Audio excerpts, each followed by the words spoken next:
And oh, why am I dreaming of you? And oh, why is this distance for you? Hello and welcome to the next episode of Joe Martin Show. Today I'm here with Reverie, so can you guys introduce yourselves? Yo, what's up? My name is Sam. I'm the bassist. I'm Michael. I'm the vocalist. What's up? I'm Santi. I'm the drummer. And our guitarist couldn't be here today because of work. So, yeah. So how did you guys all start? Oh, man, that's such an interesting story. We have lore to this. I'm not going to name names, but we had started out completely different. Like, what was the name of the band? It was Bliss or something Bliss, like that. no, before that was Los Tercos. Yeah, it was like a little like just kind of like actual So like just a random band, like a garage band. They had started it with someone that we used to know, and he was the bassist. And I was putting out stuff on SoundCloud that it's horrible. Like, I hate it. It's awful. But at the time, they liked it, and they texted me. They're like, "Yo, like, would you want to join?" I was like, "Fuck it, sure, why not?" So, like, I joined. We ended up doing stuff, and then the dude that we used to know, he was interesting to work with. It was not fun. He ended up kicking me out. He kicked him out. Yeah, without letting like anyone else know. And he wasn't the leader of it. It was Santi. he was like the leader of the band, and he didn't let anyone know.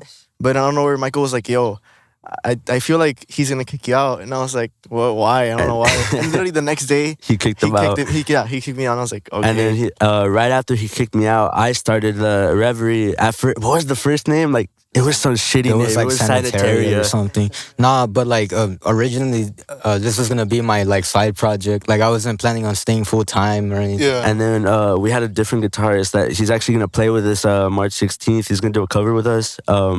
He did the first show, and then he was like, "Dude, like, I need to focus on school. I can't be in a band." Our first show was actually here. Yeah, it was right there. It was not. It was awful. We don't consider it our first show at all. But we had done like, what covers was it? It was like Korn and Deftones and Silverchair. Funnily enough, I still remember the set list. Yeah. It was Blind. What was the other Korn song? Y'all want to single? Y'all want a single, Head Up, Around the Fur, and then like some Silverchair songs. Yeah, we haven't listened to Korn at all since then. It was so bad. But that's how we started off. It was supposed to be a side project for all of us. And then we started like working more and more on it. And we were like, you know what? Like, this could actually get somewhere. Let's focus on it. When did it start getting serious? Ooh, during summer, our guitarist now, Donnie, joined, and we started off as a complete cover band. We were doing all Deftones covers. It was like, My Own Summer, Engine Number 9, 7 Word. It was like the basic songs. We had learned them all on guitar, or our guitarist learned it on guitar, and we were like, let's like do them. So we started doing covers, and we were like, you know what? Like, this could actually be fun. And we started doing a show. Our first one was Tropicasa, right? Tropicasa was the first show. It was with Shouted Stories and the Dirty Damsels. And we had taken over a Time Chamber spot because they were supposed to play. Oh yeah, and then fucked up thing about that show, we had 2 guitars. We have a backup one. Oh, man. Oh my God. Both strings popped. Yeah. So Donnie, like, he got angry as fuck. Yo, whenever we have technical issues, it's always our guitar. Yeah, it's always like every time. We had started a sound check. I have my guitar that I don't even use anymore. It's like a PV Rockmaster. It was like $60 at a pawn shop. Strings popped. And like, we were doing sound check, the strings popped, and we were like, you know what, whatever. We have the Schecter. He starts playing, first song in, pops again. Dude. And then we string it up and it pops again. Yeah, so he just walked out and I had to finish the set. Dude, we continued the show. It was just us. It was literally like 2-3 songs that we played because of that. Yeah. And then we started taking it even more serious when we started working on originals. We took like 3 months. We took a 3-month break and just started working on originals. We still have songs that like we never finished, but we still have the recordings of them. Yeah, it's all on my phone. We didn't even have them numbered. Like, I'll just go through them, and it has our addresses on it. So like, I don't know what's what. So I'll just like go through and be like, oh shit, what's this? I forgot about this. But that's how we started, and now we're where we are. Damn. And what kind of original songs are you guys working on like right now? Oh, it's so weird. We're It- not It kind of varies. Yeah, it varies. we're not like hardcore at all. Yeah. We throw in what we like. Like right now, I've been listening to a lot of Breaking Benjamin, like a lot of it, Mhm. and he's been listening to a lot of Tool. He's been Sleep listening to- Token. and Sleep Token. He's been listening. Like a lot of Chevelle and Tool stuff like that. Yeah. Yeah. Honestly, I'll say that our music is in that genre of like Chevelle. It'll be like a little heavy, but also soft Mhm. or like technical, I guess you could say. And But then our it's like that. guitarist, he throws in like the most random. He listens Yeah, to a he lot of listens to blues. blues. He listens to like Blues, Janis yeah. Joplin. I think he blues. said that he listened to like Chinese folk music. Yeah, that too. Yeah, he listens to Chinese folk music. So it's like we just make what we want to make, honestly. Yeah. It's such a different sound because I think right now, like, what's been really popular is like the hardcore side. Yeah. Which is like, I like it, don't get me wrong, but like I don't want to go to every show and have like a mosh pit. Because what I've Yeah. noticed, people are like scared to get hurt. And like mosh pits, they get big, but not like the whole crowd. It's funny because we're talking about this with like one of his friends because like she was trying to go to a show, but like she was like, "Oh, I don't want to because Oh, of the yeah. mosh She pit." was like, I want to go to the show, this show. This show, Yeah, today. but I don't want to stand in front. And I was like, why? She's like, I don't want to be in the mosh pit. I was like, just stand like on the side of us, not in the front. If Yeah. not, you will get rocked or something. Yeah, so it's like I love hardcore, like I love Kublai Khan, like Knock Yeah. Loose. The fucking Yeah, The I hit. got this at a show. How did that happen? I headbutted someone, or he headbutted me better. It was bad. I didn't realize I was bleeding until I left. we have the picture. And then when I left, I realized I had left my window open for 3 hours in downtown. Yeah. I was Oh, like, damn. But no, like I love hardcore music, but it's not what I want to make, and it's not what any of us want to make. He doesn't even like hardcore. I don't really listen to hardcore. I mean, like honestly, like I listen to more like softer stuff. Yeah. Like So- I'll make the riffs of hardcore music, but we'll mix it up with the guitar stuff. So it'll Like- be more, like a little bit more chiller. Mhm. I'm more of like a Alice in Chains guy, you know, Yeah. more chill. It makes it difficult to get shows sometimes because like I know Bandon the RGV, he's strictly punk and hardcore. Yeah. Like that's it. Yeah. Which like I understand. I'm not gonna argue with him about it. Like that's what they want to do. It's whatever. I'm still gonna go to the shows. I'm still gonna support them. Yeah. I'm not gonna get all pissy that they're not giving us shows. But it does make it really difficult for us to get shows. Yeah, that's what a lot of bands have been telling me. And I think part of the reason why is because most of the interviews I do are like indie or alt rock.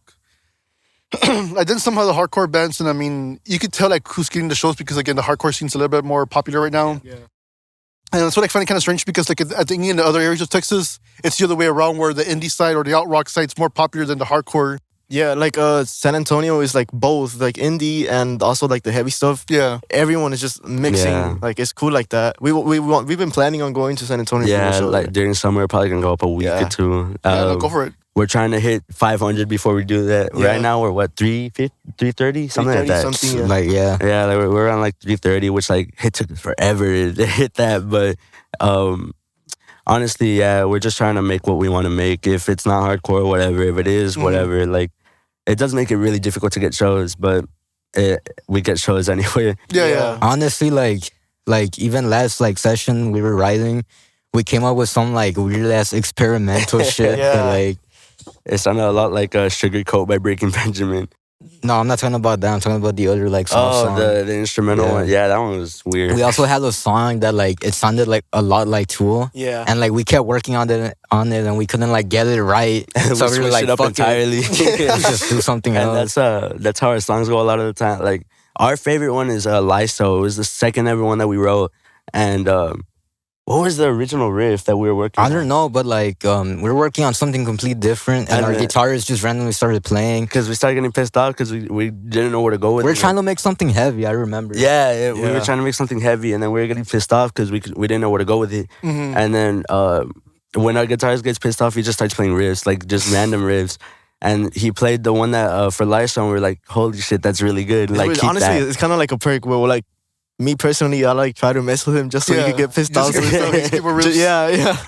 Honestly, like if it wasn't for our guitarist, like we wouldn't really be where we're at right now. He Yeah. comes up with a lot of the music and Yeah. stuff. Mhm. Yeah, he's the backbone of our music, Yeah. honestly. Because I feel like if we were to have any other guitarist, like if we had our original one, it would be Van Halen. It would sound a lot like Van Halen and stuff That'd like been that. interesting. Which is like what we don't want. but Donnie's our backbone, honestly. We're kind of more inclined into making our own sound rather than following an already like sound. Yeah, that's the established there. sounds here. Yeah, because it's like I love so many of the bands down here, but then there's people that try and start like new bands, and it's like it's the same thing. Which like I love it. It sounds so good, but it's like I don't know. Like I want variety in the valley, Yeah. which is why like we're bringing down or trying to bring down a lot more people. Like Victim Blamed on the 16th. They're like what Sasscore, like that Yeah. old MySpace. Yeah, like And- asking Alexandra and stuff like that. Mhm. And we're trying to push out people from the valley that are really good. Like Gumwood, I know you had done an interview with Yeah, them. They're Gumwood's great. amazing. They're an amazing band. Dude, I saw him live and I was like, my mouth was like, Yeah, like, Get dropped, bro. holy shit! And that was like the first time we ever saw them. We didn't know what they sounded like, so we had hosted the show and we put them opening because we didn't know what they sounded like. Yeah. And they fucking blew us away. They were like Yeah. insane.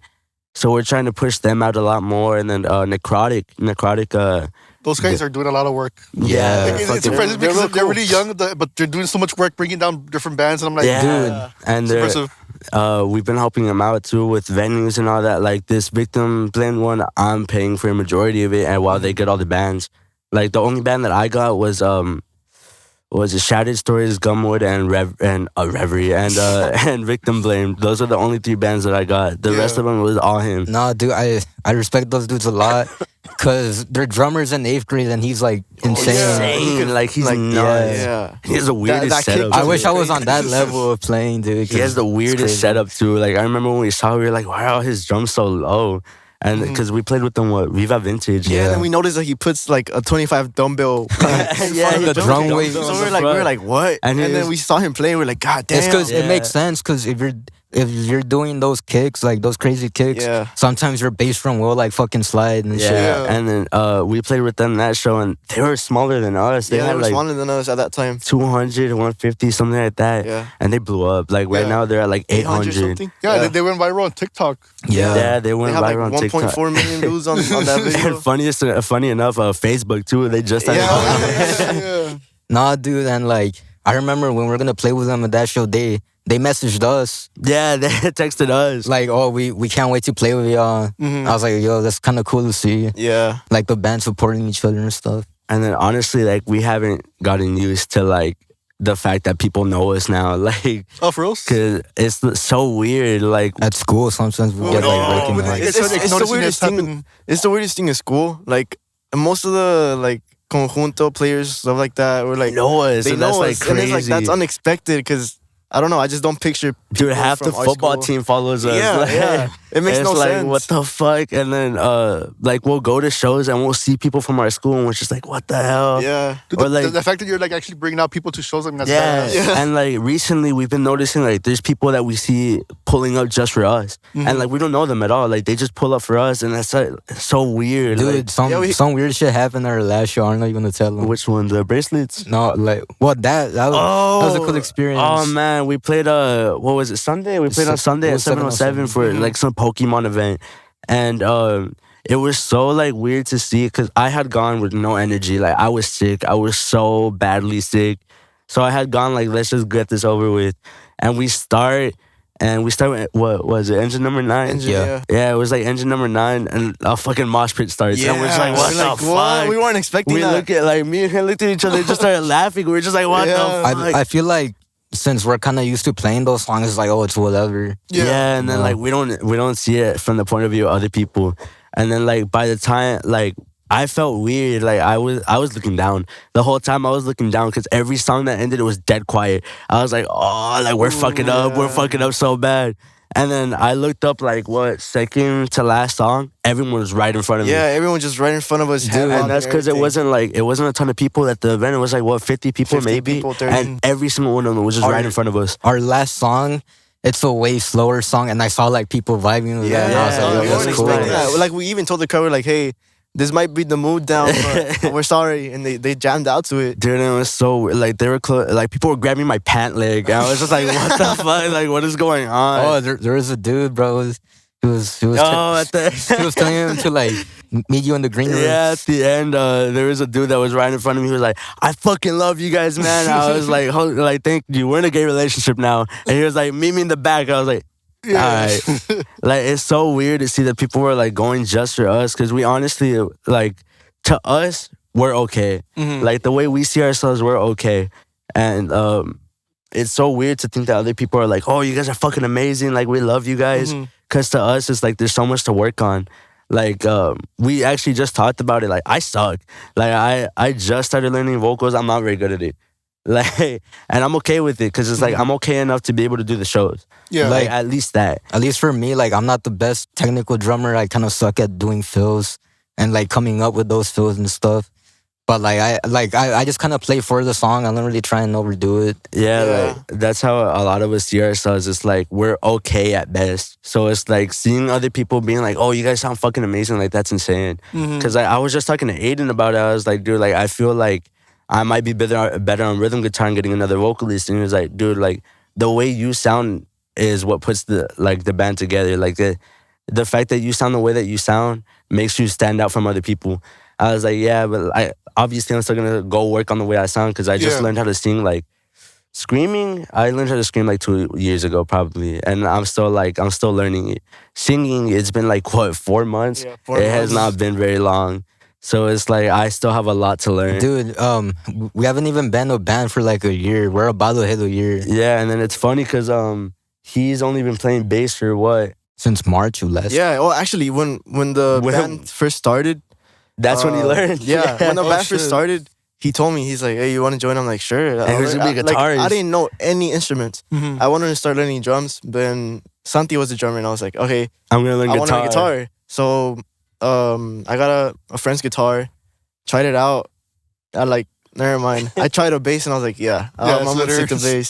Yeah, So like none of us have been doing it for very long, but it's honestly just like we enjoy doing it. So like even though in our eyes we're okay, we're just still gonna do it. Like no I matter mean, what. you don't have to be the best anyways. Like, I mean, the fact that people are enjoying your music already, you have a dedicated fan base already at 300. Yeah. Even though you only have 300 followers on Instagram, I mean, the fact that you already have dedicated followers, I mean, that's a great sign. I wouldn't say we have the biggest fan base of like dedicated followers, but like it's kind of there, which is good. And it's still crazy to see like a lot of the big bands follow us. Like Inconvenient Truth, Scott's been following us since we started. The vocalist Scott, he's been following us since we started.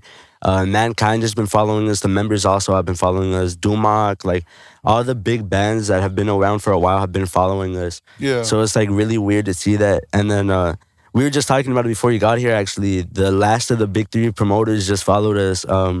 Grown Collective, yeah, Grown Collective followed us. Okay, yeah. And then Get a Grip and Band have been like, we've been in contact with both of them for a while.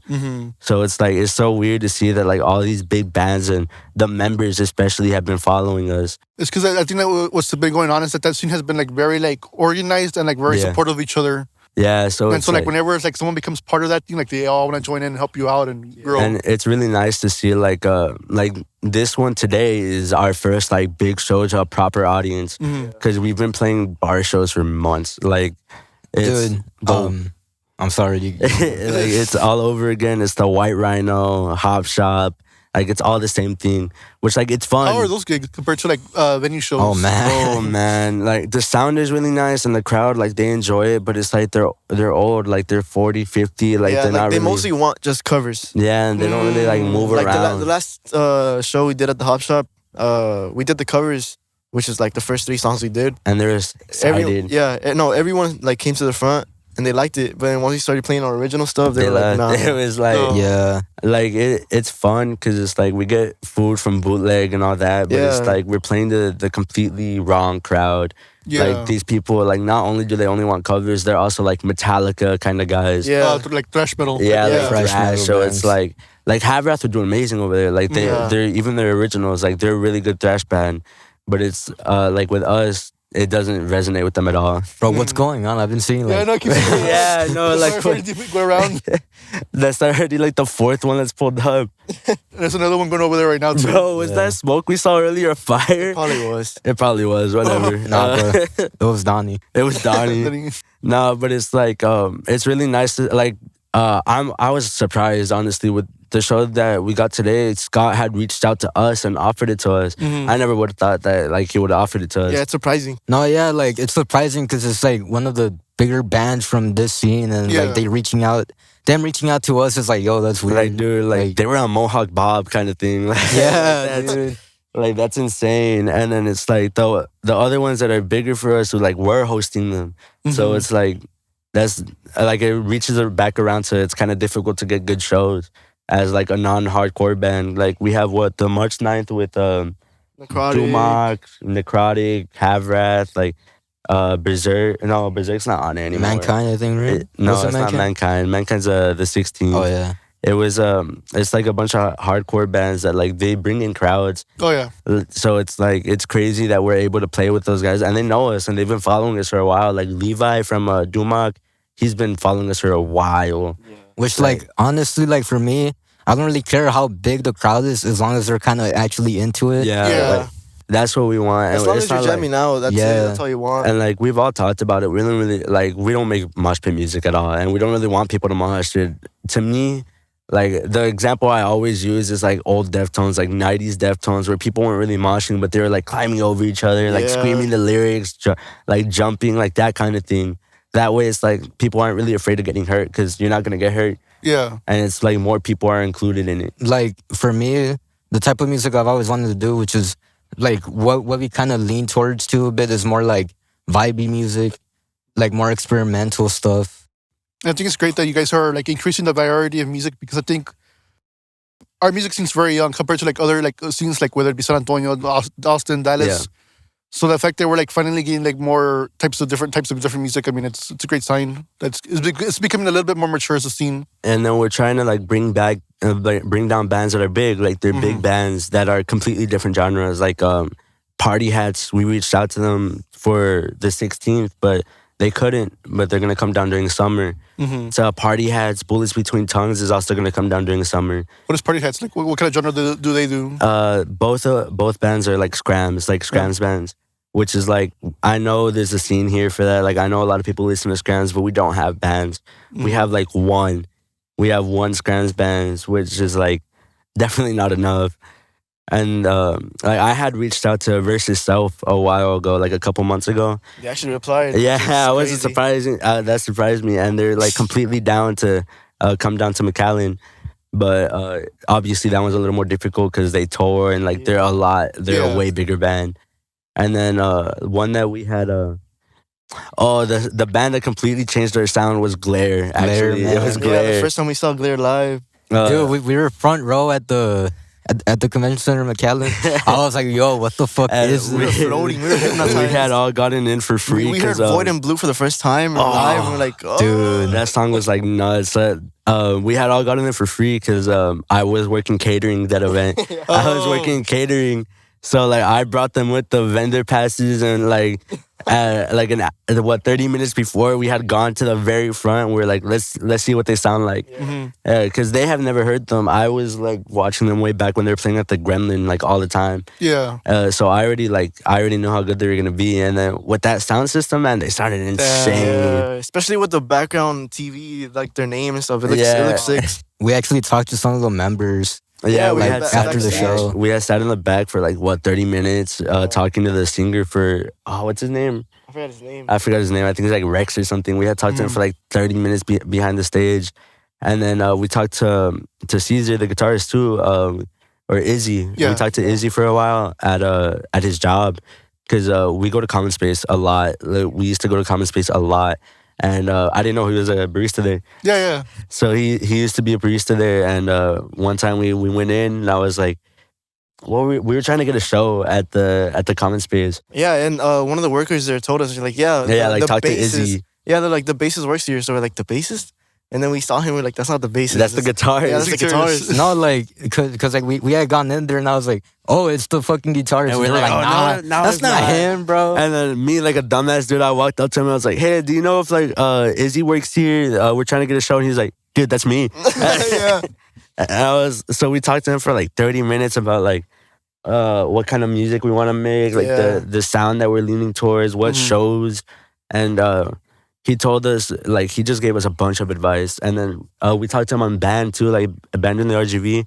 I had texted that account a while ago, and they just gave us a bunch of advice. They were like we can't book you because you're not hardcore, and we strictly only do hardcore. But here's who you should reach out to. Here's what you should say. Here's how you should promote. Like there's paragraphs and paragraphs of just advice that they sent us. Like those are the nicest guys Chill ever. ass people. And then we were gonna go watch Glare again, but I had work. Oh damn. Yeah, I was excited to go see them again. It was but for we never went. the worst behavior kickoff tour. Oh yeah. Yeah, they Cine Rey. Cine Rey. We were gonna go, and they called me in for work. And I was like, damn it, like fuck. Should've But lied. yeah. And then the band I've been trying to see is Lie from was it San Antonio? Houston, San Antonio. That they've come down like 2-3 Yo, times. they came down like last 2 weeks ago, I think. Yeah, and I wanted to go, but I had to work 707? again. Yeah. So like I've been trying to catch them, and I've been trying to catch Fugitive too. Because Oh, yeah. that Fugitive show at Cine Rey was crazy. Like people were throwing around trash cans and stuff. Yeah. And then I know one I'm probably gonna pull up to support Necrotic is that Flesh Rot show that just got announced. Oh yeah. That I don't really listen to Flesh Rot like that, but I love Mankind and I love Necrotic, so I'm probably gonna pull up and see what Flesh Rot sounds like because I've listened to them maybe once or twice. Sorry about that. I'm just drinking No, water. no worries, man. It's hot. Yeah. No, yeah. There's a lot of like good shows going on right now. What's with the mic? Yeah. Nah, we're good. Don't worry. I mean, it's a very exciting time for the scene. Obviously, I mean, the fact that it's popping off right now, different bands are actually excited to come down to McAllen because there's been a certain issue where I heard also in the hardcore scene where it happened where there was a band that was advised not to come down to McAllen. Like, oh, you're playing on a Monday night, it's not gonna be good. That really proved them wrong. The same thing happens like for me on the indie side where there's a band from Houston who was saying like how are these music scenes, and it had like Houston, Dallas, San Antonio, McAllen on the bottom. Yeah. And people were shitting on the McAllen scene. People like from Houston, San Antonio, like other areas. And I'm like, it's not you. Like McAllen, it's a good area. It's Dude, just it's a a younger really good area, area. but I mean, The fucking senior is crazy. Yeah, Yeah. like that Livid show, like for a Monday night after school, it was like over 100 people. It's like yeah, that's exactly. And again, people are like the Valley's proving these bands wrong that no, we can't have good shows. And I mean, the more great experiences that they have, like with you guys bringing them down as Yeah. well, the more other bands want to come down because then they can talk to their bands and their scenes and say, hey, go down to like, McAllen. go down McAllen. Yeah, it's Yeah. like You go. I know Lie just played at the Gremlin, and that one was insane. Like people were climbing the scaffolding and all that. Like, Yeah. like it was nuts. And that was like I talked to I sat down for like 3 hours to get a grip when we first started promoting this March show, the March 16th. Had a and Burger King. yeah, at a Burger King. Of all places. We sat down for like Of all 3 places. hours. The only reason we left was because it was closing. But it was like, he was telling me about the first live show, the one that he had hosted, and it was like 400 kids. It's like Oh, damn. 300, 400 kids. It's like, that's insane. Like, that fills up our houses. Yeah. Like, it probably even more. Like, that's fucking insane. And even today, like, there's probably gonna be 100 people at least. Especially because it's a Saturday and like Meek is debuting. Like, that's fucking insane. Because we went from playing to 25 people and 90% of them were, like 90% of them were our parents. Yeah. And then I remember we had shows where like no one showed up. Oh man, we Dude, played at a Yep. comedy club. Yeah, we played at a comedy club. No Dude, one was there. the only There's a person comedy club. Where's that at? Oh, it's It's here on nearby Abram here, yeah. actually. Oh shit! It was like I didn't even know we had comedy clubs here. dude. But honestly, I think the reason why it was because they hadn't told us it was gonna be a paid, like people were gonna pay to enter. it was Yeah. like $25. Yeah, it was like too. $25 because it was supposedly a haunted house, but That was like insane. Dude, the only person in the audience was this man's girlfriend. yeah, Yeah. it was just that. And it was like, it was so. It was played just awkward, We dude. played pool for like an hour because they had a pool table that was like missing balls too. Yeah. So we were just like trying to put it all together. It was just awkward because like the staff members were there, but like there was no one there, and it was just us, and we were like basically just fucking around. Like Dude, practice. I remember for like 10 yeah, we minutes, consider the practice. Basically. I remember for like 10 minutes we talked before and we're like, dude, like, do we even play? Like, what do we do in this Yeah. situation? And like we've played shows like that where it's like there's no one, or even played shows that like we do it for like exposure and we get none. Yeah. Like we had played City of Mission, our third show like ever. Something like Yeah, that. we were yeah. expecting to be like, okay, has to get us exposure, but And there was a lot of people. There was like 300 people, and they Yeah. all liked us. Like they were asking us for the band name and everything because it's hard to spell. Like I'm not Yeah. gonna lie, it's a difficult to name. You should get like one of those Instagram like QR codes. Yeah, or that's whatever. what I we've been Follow. thinking I was, about it. I was thinking of getting that and putting it on the bass drum. Yeah, Yeah. like, we've talked about that a lot because our name is like not a lot of people know how to spell it. And they had the City of Mission that posted us didn't put our name anywhere. Like they just Yeah, that was. they just put Donnie. That's it. yeah, like they just put pictures of us and like I think a short video and didn't put our name anywhere. So Yeah. it's like we played it, we had people fucking with us, didn't get any exposure at all because they didn't put our name anywhere. No, yeah, that's a huge fumble. And there's a lot of shows that we played like that, and like it sucks. And we actually never got invited back because they told me not to cuss, and I cussed on accident. Because I'm already so used to like the lyrics that I don't even think about It's it because anymore. like I'm not gonna lie, it was like a kid event, bro. It was like a family friendly event. Yeah. And we So played they specifically told us no cussing. It was like a Halloween. yeah. So event. we had to like Tone it down. Yeah, we had to like see the Rewrite 'em. song so we could see it without like cursing and stuff like And that. I still messed And he up. still messed up. I still messed up. But it's like we had so many things happen like that. Like we played what? It was veterans high school. We played Oh, yeah. trunk or treat. No, that crowd actually liked us. Yeah, like that crowd. But it was also kind of bad because like 90% of the crowd, like half and half, it was like high school kids, and then the other half was like 2-year-olds. Yeah. And we were like, why are we playing Yo. 7 words to 2-year-olds? Yo, dude, in that show, I was going through it, man, because like I was like I had my own personal shit going on, and then like they couldn't figure out the sound. Yeah, like I was telling the guy, I was like, hey man, like, can you just plug into my amp? Like it has an They were XLR. so mad at he's us, like, bro. He's like, no, I can't do that. I was like, why? Why are you just like he wanted to plug me into just straight up PA. So Oh. I would just have no mids, just bass. I was Yeah. like, They were no, so like, mad I'm pretty at sure us, because dude. I So think then I told him, I was like, I could get a guy that has an XLR real quick, just plug into the The mixer. amp. It'll be the same thing. He's like, okay. And he tried it finally, and I was like, thank you. there was like 2 sound guys, I think, and they were like They were going the back and mariachi forth. directors. Yeah. There was the mariachi directors that they fucking hated us. They They were- were so Yeah. mad. Yeah. But after we finished the show, they walked up to us all happy and they're like, "Oh, you guys sounded so cool! Like I used to be in a band like you when I was in high school, and like all That's probably this." why they were hating you guys. Yeah, and we were like, dude, like holy shit, we had so many problems. And Dude. like we had even like tried to like meet them in the middle and be like, okay, plug them into the mixer, but let them mess with the EQ. Yeah, Yeah. I told him that. I was like, let me mess with like the mids and stuff at least.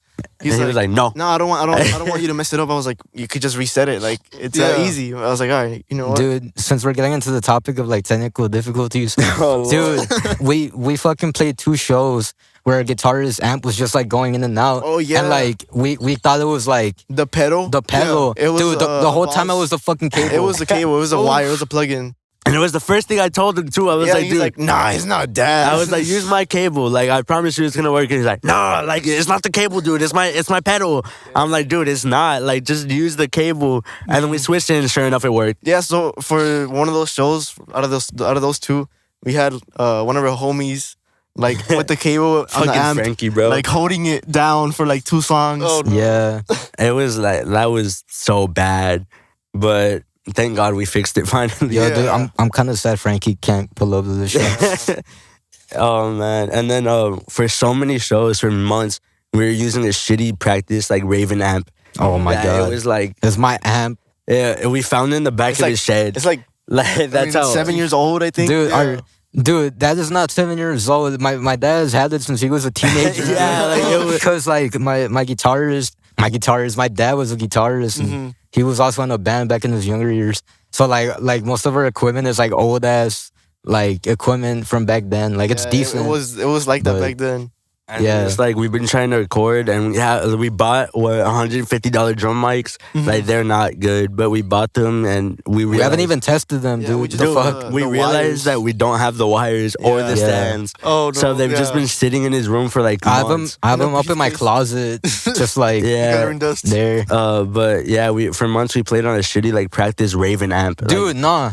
Originally, we didn't even have PAs. Oh my yeah. god, we were using We're- guitar amp. We were plugging in the mic into like a shitty guitar When And it it amp. was- first started, it and was a Fender amp. And then the Yeah. microphone too was like a $20 one from Walmart. Yeah. Like, it was so bad. And like we had like a little ass red wire that was like 6 Michael had inches. to, I had to right next to the I had to amp. crouch next to it, and we've upgraded so much. We're probably gonna upgrade our mics again because I have a Shure SM48. I think like, it's old, and I bought it Yeah. used too. It was like $40 used. Dude, at the beginning of the band, we struggled because it was also summer, so it was hot as hell. No, dude. yeah. Oh man, And we there was- used to play at his house outside or in the shed, and in the shed like it's hot as balls. it's- And then Yeah. outside, it's also hot. and it was Yeah. awful for me because it's like it was so humid. So every day we would practice, I would blow my voice. Yo, Yeah. every single time. talking about humid, we were playing at the hop shop. Oh my god, it's so humid up there, dude. We played there twice. Both times I blew my voice out for like 3 days. You don't have like AC in there or anything? No, dude, it was just like hot. It's because like of the amount of people in there Yeah, and it's stuff. the It gets and then hot. all the like spilt beer and stuff, it makes it even humider. Like it's so bad,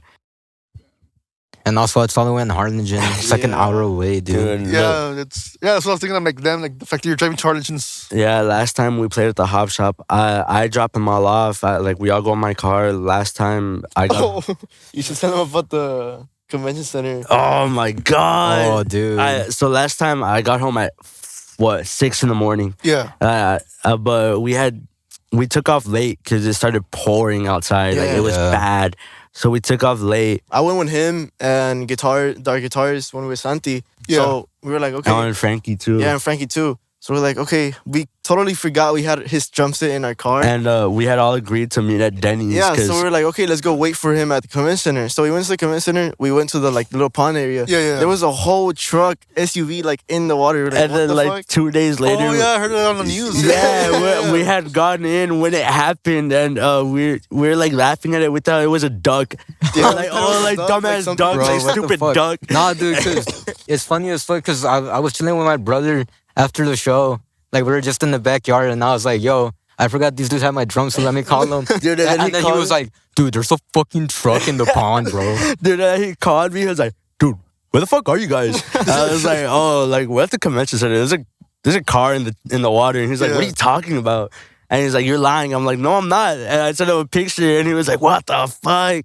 And we felt so bad because we were laughing at it, thinking it was a duck. We were like, oh, it's dumbass I duck. mean, in a way, it's kind like it's fucked up, but it's kind of funny. It's like seeing the a lady car got there. Yeah, seeing the Thank SUV in God. there just. And like it caught us because we thought it was like an event because we saw a bunch of Yeah, like we saw a bunch of cars firefighters, and cops, like, lights. Yeah. We're like, oh, it's an event, but this is late. I don't think so. and then like we start walking and we're like, is that a car? Yeah, like we we're saw, like, the laughing at it, tail think it's a duck, and we start getting closer. We're like, wait, is that a tail light? And then we're like, oh shit. And then that's when I texted him and I was like, dude, there's a car in the water. Yeah. And then when we finally pulled up to his house, he was in the back with his brother, our guitarist, and our friend was in there. Where was it? In his car, right? Yeah, They were his in his car car, waiting. passed They out. were dead asleep. Yeah, bro. they were dead asleep. And then the Harlingen shows, they're bad because I don't get home until 6 in the morning. Yeah, Dude, that's the only downgrade about him. I He got home it. late.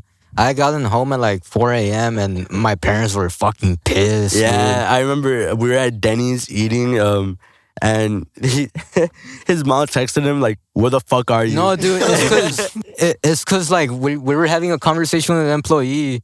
Jesus, I think was his name. He was Yeah, chill. yeah, he's chill as fuck. I love that. Yeah, he was like, Yeah. hey man, next time you have a show, come to this Denny's. I'll give you like a 50% off. I'm like, bet. No, but like I was talking to him and my mom was like, "Where the fuck are you?" Where are you?" And we were all like talking to him, and he was like in the corner, like panicking. He was like, "Dude, I gotta get home, man. Like, I gotta hurry up and get home." And then, what other Denny story? Oh, the mug, The bro. mug. the mug when we switched all our Oh. clothes and to throw the We had- waitress. We bro. had gone to because we go to Denny's at the every show. We go to Denny's, Yeah. and we had gone with our homie Frankie. Dude, It's on the same day too. No, so it's not- it was the same day as the mug that we had gone, and the whole day I remember. Where did we play? The White Rhino, right? It might have been. I think it was the White Rhino, and the whole day Frankie was just like, "Dude, I'm so hungry, man." It was the Viva Vintage. Oh yeah, it was Yeah. the whole day. He was like, "Dude, I'm so hungry, man." Like, and he looked all sad in the corner the Yeah. whole show. And then when we got in the car, he was like, "Can we go get Denny's?" I was like, "Yeah, sure." So we go to Denny's, and he spends like 20 minutes just looking at the menu. He's like, dude, that lasagna looks so good. Oh my god. And we all told him, no, dude, like that looks awful. Do not get the lasagna, Especially at Denny's. and especially at Denny's. And he's like, nah, I'm gonna try it. I'm gonna try it. Dude, even the waitress felt bad.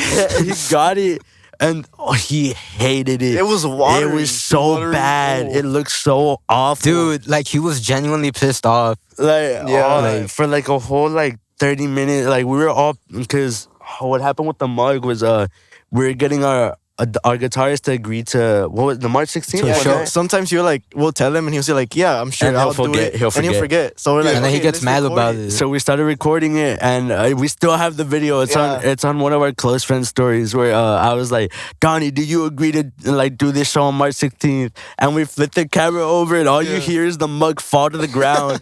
And Oh. and then all of us started panicking because it fell to the ground, spilled all over Donnie, and it shattered. You know what's funny about that? Why our boy Frankie, he was like, fucking hate this lasagna.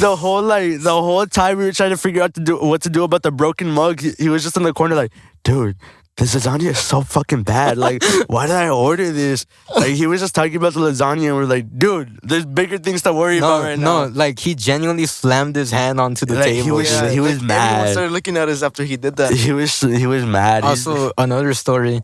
I was after a show too, but we were chilling. It was with Frankie too. Every time we were with Frankie, weird shit happened. Yeah, every Yeah. time we were But like we were just chilling and like we were like, it'll be funny. We like switch clothes to like troll the waitress. Oh my right? yeah, we all swapped hoodies. We all swapped glasses, hoodies. everything. We swapped our seats. Yeah. We swapped our meals and everything, bro. dude, and then we left and we were like, what the fuck were we doing? Like, what was that? How did she like she react? She was She was like, cool. She was laughing about she was it. funny Okay, as fuck. That she, girl's funny as fuck. she probably thought we were all on drugs. or something. But she had like, she went back and she was like, "What you over there?" But it's like after every show, it doesn't hit us that it's 3 a.m. until we're driving back. Yeah. Then we're like, "Oh shit!" Like we gotta get home. Mm-hmm. And then there's days that we play on Sundays and we don't go to school the next day. Every time we play that Sunday, I always go to school the next day because I can't miss. Yeah, I'm tired. How do you pull I- it off? Huh? How do you pull it off? I mean, Dude, I don't know. 4 Dude, hours of sleep. Yeah. No, hours because of like sleep. our first show at 7:07, I only had like 4 hours or 3.5 hours of sleep, and the next day, dude, at school, I was like half asleep. I was slumped over on my desk, dude. That was Like, our first one at 707. Our yes, first- it was. Was it? Yeah. Oh shit, it was. But it's like we pull that off so much, which like we need to stop because I had the biggest academic comeback for all year. I had 15s, all classes. All my classes were just 15s. The night where everything was due, I stayed up all night just turning everything in, and now I have like A's and B's. Right after a show too. Yeah, it was Dude. right. It was after that 707 when I had gone home, stayed up until 3 a.m. just doing all my work. Dude, I fucking love doing shows, but like, if it's on a Sunday, I'm like, I want to do this shit, So, dude. yeah, it gets bad. And then, like, sometimes it sucks because it's like you look at the crowd and they have no energy. So that makes us want to have no energy. Yeah. And it's like, we go do the show anyway, but it's like sometimes they're not as fun as that, like, other ones. like Fridays or Saturdays. Yeah. Yeah. Yeah. So, like that Viva Vintage one we had played, it was so weird. Like, we thought there was going to be a ton of, like, young people. It was all, like, tios. Like, it was, like, all tios. just, like, It was kind of drinking. like a mix. It was It- a mix, yeah. But like everyone was sitting down. And they were Yeah, all okay, drinking Modelos so- and shit. It was like, what the fuck? The carne asada. Yeah, party. Yeah. like that's what it looked like. And then like we got yelled at by the people that own the Jamaican restaurant right next to it because we didn't know that there was their parking lot. So Yeah. like they're like, you guys can't park here, and I was like, oh, I'm so sorry. I'm We so actually sorry. felt bad, bro, because And everyone I- was taking up their parking. And like we felt awful, and I thought like. We thought, or they thought we were being dicks and just like parking in their parking spot. I was like, no, like I'm so sorry. Like I'll go park in the alley. I ended up parking in the alley for the whole night. So it was like I feel bad for them because every time Viva Vintage hosts a show, it gets bad. Mhm. Like they don't have any parking because everyone's just taking it up. I thought they were close by then. Like that's so I thought they had like some kind of agreements or No, something. it was open, which It was like, yeah, it was we thought it open. was weird. And like we played. That was the only time we played Viva Yeah. Vintage. Yeah, the only time we played it was open all night. And they were like trying to get people to move out of the parking spot, but they Yeah. couldn't. So it's like I don't like when people If you do want that. to talk about parking, let's talk about downtown McAllen. Dude. Oh my no. god, Jesus bro! Christ. Every time, like the show I had gone in this at when I had gone with Aiden from Necrotic, Yeah. I parked 3 blocks over. I parked by the Gremlin, no farther than the Gremlin, and I had to walk all the way to Cine. It was bad, Dude. Like, You need to get there really early. Yeah, it's Yeah. because like when we have shows at White Rhino, the parking's bad, but we can't get there early because our guitarist gets out at like 8:30. yeah, Yeah, like 8:30. today we're gonna be rushing because he gets out at 6 and we play at 7:30, and that's Oh, how it is almost at every show. Like we rush to get to the shows. Yeah. Mhm. Like we always try and practice before a show like a bit, but like sometimes we don't got that time, At so we're least just rushing. our original. Yeah, Yeah. so it's just like we pray that we haven't memorized enough to be able to play it the way that we play it every time. And sometimes like Donnie has a solo in our very last song, and he plays it differently. Oh every my god, time. bro, Yeah. his tuning. He plays Dude. his tuning. Oh yeah, when he tunes. He takes so long, Yeah, and it's I like a fucking told turtle. I told him like, dude, you gotta like speed it up because he goes through each string like 4 times. It's because his guitar like it It goes out of detunes tune easily. fast. Yeah, he has a Schecter, so I've been trying to get him like lock tuners and my guitar too, because in our last song I play rhythm guitar, and I have like an old. I bought it off Frankie actually. It's like an old Squire. Squire. It's an old Squire. It detunes so quick. Like my PV $60 guitar stays in tune better than that thing. So it's like we're all trying to, and he's trying to get a tuner pedal, but he wastes all his money on breakfast. On Denny's. Oh, there you go. Hey, Breakfast. He loves breakfast. it's breakfast all day, man. It's the most important day. Of That's our Yeah. quote. It's like if we were to like die, our headstone would say breakfast all day.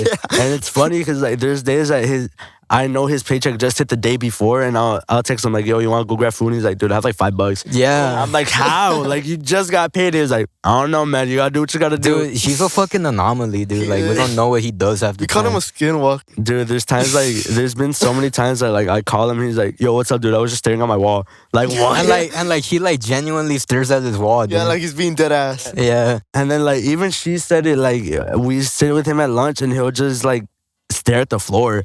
And we're just like, what are you doing? Like, what are you thinking about? He's like, I don't know, man. I don't know, man. He also says like the weirdest Head empty, no quotes. thoughts.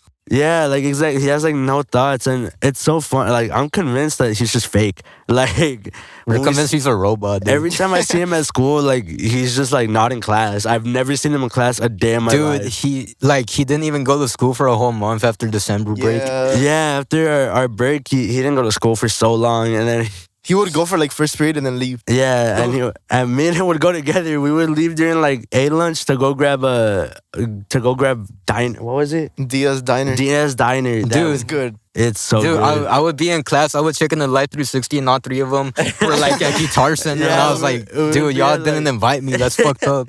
No, we would go to like Diaz Diner like halfway through the day, and we're like, we'll go back to school. We'll go back, and then we don't end up going back. Never. And then I stopped leaving because I stopped leaving school because I got a theft charge one day. So I stopped leaving. How did that one happen? Oh man, it was Oh my HEB. fucking god, dude. Dude, he stole body wash. I dog. stole body wash from HEB and we they were so caught me. confused because they're like, Michael, how the fuck did you slip a whole body wash in your pocket? Your bucket, yeah. Yeah, and I was like, bro, if you were to steal like something like a body wash, steal a fucking soap bar, not a whole body wash, bro. Yeah. Yo, and I was like, dude, you could have just asked us for like $5, bro. Yeah, we literally Dude. told him like we could have asked him for like $10. We had the money. He's like, nah, I didn't want to do that. I was Dude, like, bro. and then like they ended up dropping the charge anyway because the total was so little, but they still like it was so bad, way like I stopped leaving school. after Dude, that. also like when we had gone into that like abandoned school, Oh, So there's this abandoned school Mm-hmm. right next to ours. So one night, Michael was like, yo, like let's go. I broke the water pipe at this school yesterday. You want to show up? It's abandoned. I was like, okay. I had to like sit there and fix it. Yeah, like, he with a had like fucking wrench, dude. Yeah. one of his homies went to one of the shop classes and got a whole wrench. To fix it I up for sat him. there and I spent like probably 2 hours fixing it. Yeah. I felt like a plumber. We like, went back the next day. The whole thing was flooded. yeah, Yeah. like someone turned because I ended up just turning off the water because Yeah. I couldn't fix the pipe, so I just turned off the water, and someone ended up like going and fucking turning it back on, Yeah. and it flooded the whole second floor. I was like, fuck, bro.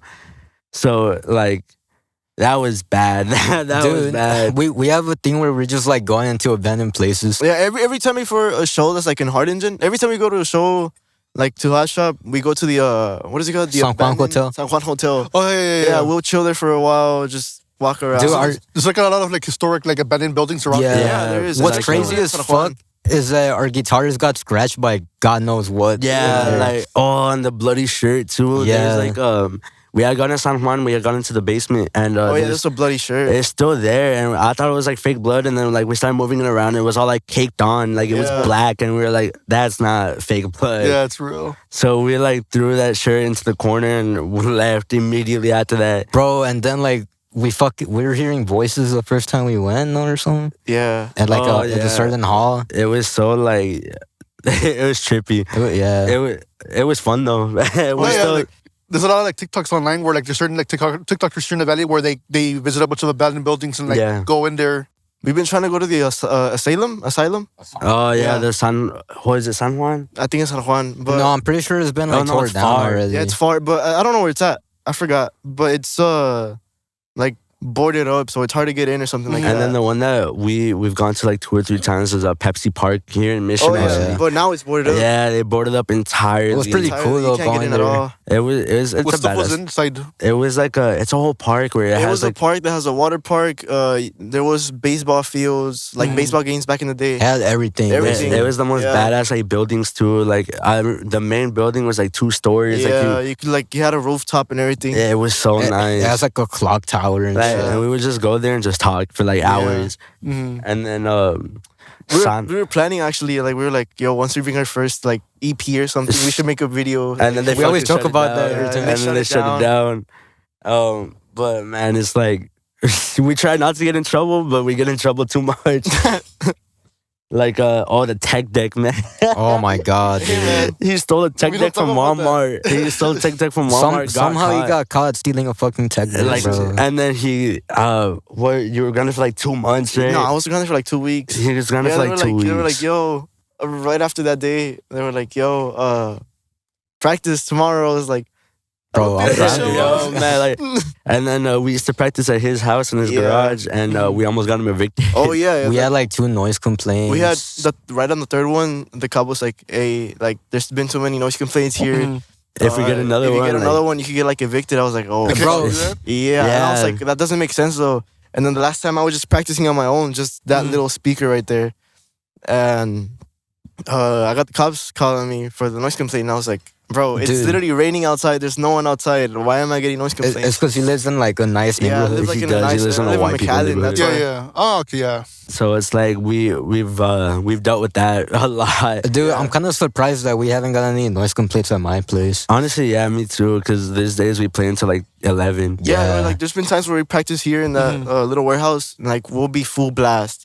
Nothing happens. Like it's, And it's these dope guys like are cool that. about it. Like the Yeah, guys these guys next are to cool it, about like it they too. listen to that kind of music. They listen to okay. Korn, like Chevelle and all that. So they're cool about it. This guy over here is a cop, so it's like hopefully he doesn't get mad about it. But so far here we haven't had anything. At his house we haven't had anything. But his we had a lot. Yeah, Yeah, it just depends on the area as well. Some people are more prone to complaining than others. Yeah, McAllen is the one that's like there's a lot of problems with the police over there. Like we had hosted before we knew everything about like what happened with Tropicasa. We had hosted there a couple times, and they were like, "You guys can't put our name on any promotion, like at all, because the city will come and shut it down immediately." I'm surprised. Yeah, me It's, too. it's like a specific like arts district area, whatever. Yeah, and it's like, and I understand with Tropicasa because there's like the apartments right behind it, and then there's actually a whole issue that like I'm not sure where it was. I think it was from like the apartments, but someone had shattered the back window to have Rat's band van. Yeah. Oh yeah, yeah. Which is like now, like if you see their van, it has a tarp on the back, and I felt awful about it. Like I was gonna offer to just pay it because it was like it was a show that we hosted, and like that happened to them, and it was the first time we played. No, with them. dude, because like I was there. I saw that shit happen. Like I was talking to someone. I turned around. It was- Fucking we windows were all just there. shattered. We were all there. We were talking to who was it? Shattered Stories. We were Yeah. talking to Shattered Stories, and all we hear is like the window shatter. And we look back, and we thought it was the building that was next to it. So we're like, "What was that?" And then we're like, "Whatever." Like it was probably something else. And we look at the van, and we're like, "Oh shit! Like what the fuck?" And like right now, we're thinking that it was like someone from the apartments that like shot a BB or something. at it. Honestly, we still haven't figured it out. Yeah, Yeah. like we've been trying. We like even we've been even talking. Tropicasa with the cameras, like they haven't was- catch done anything. anything. Yeah, It's because like- it was dark, so Yeah, it's it kind was of hard. dark. to and see. then like, thank God, like the cameras cleared all of us and like shouted too because we're all on the cameras and obviously like we didn't break it. Yeah. So like you didn't see anyone go towards it, throw anything at it. Like it just broke. And we're trying to figure out like if someone just shot a BB at it, like threw a pebble at it maybe, but we still haven't figured it out. So like we hopefully Havrath forgives us, but we've been trying to figure that shit out too. Dude, it's been like since December, and we Yeah, still don't since know what December. happened. And then the vocal. Honestly, we don't talk to the drummer very much. What's his name? Mike. Matt, Matt. Yeah. Yeah, Matt. We don't talk to him very much. But Temo and bassist. Martin. and Martin. Yeah, they've been super cool about it. Like Yeah. Yeah. they've been like, it was not your guys' fault. Like we don't blame you guys at all. We're just trying to figure out what happened. And we're like, yeah, like us too. Like thank you guys for being cool about it. And the dad too, their manager. Yeah, that's really cool. He's been badass about it. Like, I had talked to him. Viva Vintage was the show, like the next show after all that happened. And Yeah. I sat there for like 10, 15 minutes just talking to him. I was like, dude, like, have you guys figured it out? And he was like, no. And like, we just sat there and I was like, dude, like, I'm really sorry about like what happened. And it was really bad because it was the first show that we ever hosted. Yeah. And he Like was our first show playing with them, and that shit happens. Like, yo, what the fuck? And he was super nice about it. He was like, yeah, like, honestly, like, I'm not gonna lie to you. I did tell the guys not to take any shows from you guys anymore because of what happened. But like, I see how nice of like kids you guys are, and I'm gonna like let you guys like play with them again, or like I'm gonna let you guys host with them again if you want to. And I was like thank you very much. And I still want to offer to pay it, but honestly, I don't have money right now. Yeah. So because I know to replace that windshield was like $300, Yeah, 300. and I Probably still have even to, more, dude. Probably even more. It's And I a still have thick to, like, window. I still have a lot to pay off, man. Like I got to pay my insurance on my car, and I still got to change the title on it. It's not even under my name. Damn. So Oh, yeah, it's tough. I mean, once you start becoming a promoter, it's not just like booking bands. There's like this all this other oh yeah, stuff in the background. We learned that the hard way with that March 16th show with Victim Blame. There was so much that like we were struggling a lot with, and thank God for Get a Grip. He saved us so many times. Like we were gonna have it's 8 bands, and that's a lot. Like normally it's 4 bands down here. Yeah. So we That's average. doubled it. Like we doubled it. It's 8 bands, and we're like doing all the set times. And I had set them to Get a Grip, and he was like, "Why does everyone have 30-minute set times?" I was like, "Is that not good?" It'll be like 20 or 25. I Yeah, think. he was Yeah. like, "No, like you should do 20 or 25. Like 30 minutes is not gonna work. Like people are gonna lose interest very fast." I was like, "Shit, like you're right," because I never thought about it in the way of like these people are gonna get bored after 25 Dude, minutes. what's funny is that like we were looking at the set times or whatever, and he was like, "Dude, I accidentally gave one of the bands 15 Dude, minutes." I'm awful at math. I did my math so wrong. I had to like pull up a time calculator on my phone. But and, bro, do it's like everything. simple math. I don't know how you messed Dude, that up. listen, man. Listen, man. No, You're but, about to graduate, dog. Yeah, No, like a but- couple months left. Yeah, but I had to go and redo all those set times again. So now everyone has 20 minutes and 15-minute breaks in between to like set up and tear down, and we're still ending in time, thank God. And we actually had to. This is so disappointing. We were gonna have a guest band. It was gonna be Larval Therapy from San Antonio. Yeah. Which like they would have been big. Like would have brought in a huge crowd. They've never been to McAllen and they have a huge following. But they had to cancel because they're going to California. Yeah, California. shit. They're going out to California on that date. So it's like they can't make it. So it's like fuck, like that sucked. And then we were gonna get Nicole's Death, but a lot of the members are from Larval Therapy or like other bands. And Nicole's Death is badass. Like there's Sasscore. They just started up. Their debut was actually super sick. Like it was at the Tandem in San Antonio, I want to say. And like in the middle of a Victim Blame set, Victim Blame just like cut out Corey, the vocalist. He's also the vocalist for Nicole's Death. He was like, "Yo, like we're fucking Nicole's Death, and we're like the gnarliest band in town." And then like some guy came out with a violin and like and the What the fucking crowd fuck? was insane. And they didn't play very much. They played what 10, 15 minutes. Yeah. 10, 15 minutes, and it was fucking insane. That whole 10 minutes. Like people were crowd surfing, people were kicking each other like in the face type of shit. Like Dude, it was nuts. I'm excited to do a show with Victim Blame. Yeah, like I've that seen one. their shows. They're fucking big. Yeah, Crazy and shit like, happens. They just played one yesterday where it was nuts. Like people were fucking going insane, and they had probably 500 people there. Like they bring in huge crowds, so it's like dang. And we caught them right at their peak too. Like, when was it? I had sent it to you, and you're like, you saw them on TikTok Yeah, and I want was like, them I saw on. them on TikTok already. Like they sound cool with that St. Alexandra cover. Yeah, they had done a cover of Valerian and Yeah. blew up. Like they got posted on the Noise. Like they fucking blew up. Yeah, the same page that Necrotic got posted on. Yeah, so I was like, fuck it, like I'm gonna text them. Go for No, it, yeah. not even text them. I'm gonna email them because they didn't have the messages open. Yeah. So I emailed them. I was like, hey, like we're planning a show on March 16th. Like, would you be down to come down to McAllen? Surprisingly, they actually answered to the email. Yeah. Like I was not expecting the answer at all. Like 10, 15 minutes later, they texted me. They're like, bet. That was it. No, I was dude, like, because bet. a lot of people don't reach out. So like Yeah. you're not gonna know unless you reach out. Yeah, you have to Reaching reach out out. is Yeah. like the easiest thing. Like we've reached out. I've made so many contacts just simply reaching out. Like versus self. That was like insane to me because I've been listening to them for so long. Like Leave Everything is obviously the song that got me into them. But like being able to play shows with like people I've been listening to for so long, or even just being in contact with them is It's like exciting. insane. Yeah. Like I never would thought that would happen, and like it's really just reaching out. Like we're gonna have a Glixen. Glixen was gonna be the guest band, Oh, but I was emailing back and forth with Kate, the manager, for so long, and they were completely down. They were 100% they were gonna do it, and then it fell through because they were going through their dates, like their They tour had a dates, tour. and they were like, "Dude, we want to play it so fucking bad, but we can't because we're playing in Austin that day." And then even with like Victim Blame, they're gonna be rushing to get to McAllen because the day before March 15th, they're gonna be up in Long Beach, California. Damn. What the So, fuck? like literally, like we were talking to Corey, he's hopping on a 7 a.m. flight, getting to San Antonio at 11 in the morning, and immediately coming to McAllen.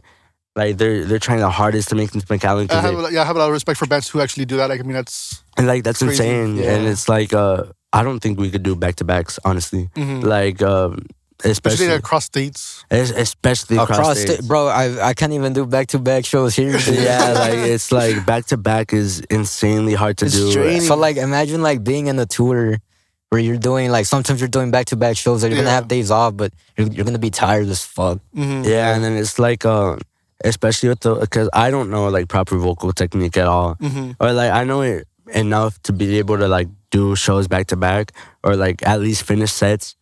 But like there's days that I don't know why I just blank and completely forget it. So like I'll blow my voice out. Damn. So it's like a lot, that happens a good amount of times. So it's like going back to back. I'm gonna have to learn how to like take care of my voice. No, you have to take care of your voice and take care of your hearing as well. Yeah, because he just bought plugs. Dude, Yeah. nah, You have to. I've had plugs for a bit, but I just never used them because the thing about plugs, like it makes everything sound weird. Yeah. It's like I don't feel the energy of the thing there, but like I'm barely starting to use them because I was like I'd rather be able to hear by 70. No, yeah, because By 50. some people already have like tinnitus, like their Yeah, kids I who are have- seen and they have tinnitus, and I'm just like, I have tinnitus, dude, because like being in front of the cymbals, that shit's loud as hell. Oh, yeah. Dude, and then like Yeah. we started noticing that was an issue when we would get in my car and my volume would be max volume and it would sound normal to us. Yeah. And Dude. then like other people would come in and be like, "Holy shit, the music is so loud," and we're like, "No, it's not." Like, Yeah, we'd be like, what? It's just low Dude. as fuck. Like when my parents were talking to me, I'm like, what? And like, huh? What? yeah, like we all do that. Even with each other, we're just like, "Huh? What?" Or like when people try to talk to me at school, I'm like, dude, I'm deaf, bro. Speak up. Yeah, and then it's like, man, it's difficult with the teachers, especially because like they think I'm being rude or like disrespectful, and it's like, Yeah. dude, I cannot hear you like at Yeah. all. Also, it doesn't help with the fact that I have in-ear like earbuds with the music all the way up. Yeah. And then like I've been trying not to wear my headphones at all at school because like when I do, I cannot hear anyone. I just got over ear headphones. Dude, Oh, no, I literally know. It's right kind now, of yeah, like an hour ago. It's kind of like better for your hearing. I know for sure that like once I'm like 30, I'm done. I'm done. I have those Girl Crushers, the ones that have like the bass boost on it, Yeah, and I have it no. loud all the time. I wear them like every day, so I know for sure I'm done for. It's Yeah. like I was watching this thing, Dave from Foo Fighters. He he has to read lips. Like Yeah. he's kind of like deaf to that point. Another where thing he that's been kinda- happening lately, like I saw on TikTok, on Twitter, sorry, people are watching Netflix or like online streaming services more with captions. So I think people's hearings, like actually, like even young people are like their hearing's getting affected so much that they need captions just to know what's going on. Yeah. Yeah, dude. Like I do that. Like, Yeah, I've I been think we doing all that. do. I've been doing that since I was like 12. Because the thing is, with them, like he just learned instruments, and you've been playing drums since what, 2019? I've been playing since like 7th grade. Yeah, so like around there. 2019, Yeah. and then for me, like I've always been super into music. Like in 5th grade, I was in marching band. I was I was in the drum line. I was a snare, and then as I like grew up, I stayed in band until sophomore year. I stayed in band until sophomore year, where I was like, I played everything, man. I played cymbals, tenor. Like I would just swap between all the drums, and I learned drums because of that. I'm not as good as him. Like I only play like basic shit. But and then after that, like I started learning how to produce during quarantine. During quarantine is when I started learning how to produce, which is when I started putting out like all that SoundCloud stuff. And to me, like it's awful. Like I fucking hate it. And like the mix is good. The mix is good. Yeah. But I fucking hate it. Like I just hate the idea I had with it. When I first got my drum set, I was messing around. My dad just told me this recently when I was first trying to play. He was like, I'm not gonna lie, like when you first started playing, I was like, bro, he's not gonna be able to learn this shit. but like now I'm doing shows and shit, which is cool. And then it's like a lot of us learn instruments literally just for the band. Like Yeah. the How only did you guys learn? by ourselves. I honestly. learned just Okay. for me, I just played along to music, and then like I kind of started picking up those skills. Like I don't really know, like the fuck are they called? Like the fucking The tabs? rudiments Mhm. and stuff like that. Like which is what I've been like barely starting to practice because Yeah. like this shit's actually kind of important. But like I kind of just always played along to songs and stuff. So Me, I honestly, I just started looking at, I just taught myself. I started just looking at the tabs from Songster Yeah. because I like the fact that it plays along like with the song in With the the background. songs, yeah. So I was like, this is like the best way I'm gonna learn. I just started learning like that, but dead ass, I don't know anything about like C minor or C sharp The or anything music like theory. that. Yeah. Yeah, I don't know any music theory, I which I actually- need to. I actually just started learning guitar, and I started learning like actual music. Yeah, theory. because you're in Yeah. guitar class, right? Yeah.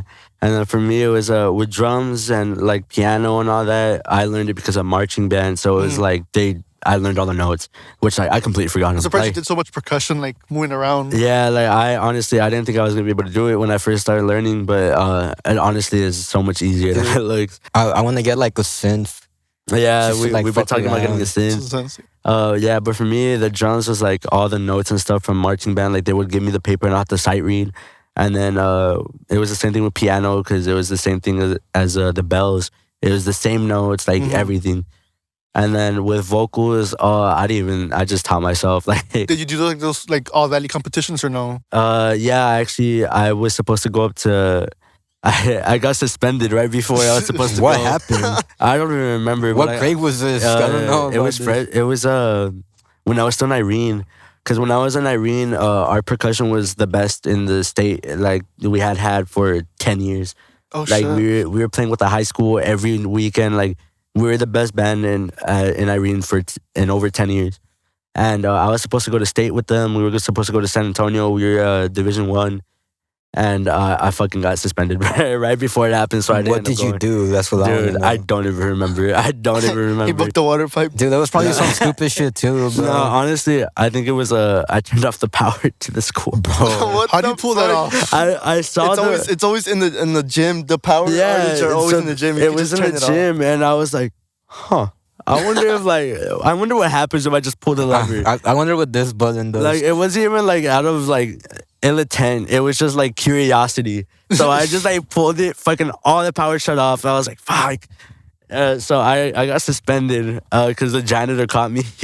Dude. The janitor caught me. I got suspended. I didn't go to Honestly, state. like I've never been like the crazy kid, but like as of recently, I sneaked out of school. I was like hiding from the guards and shit, going on the golf carts and shit. Yeah, like for me, that I've been trying to stay like that. That water pipe incident was a complete accident. Like, Yeah. it wasn't on purpose at all. Like what happened was I was fucking around the door. I dropped it. It was literally just bad luck. Like the Yeah. door hit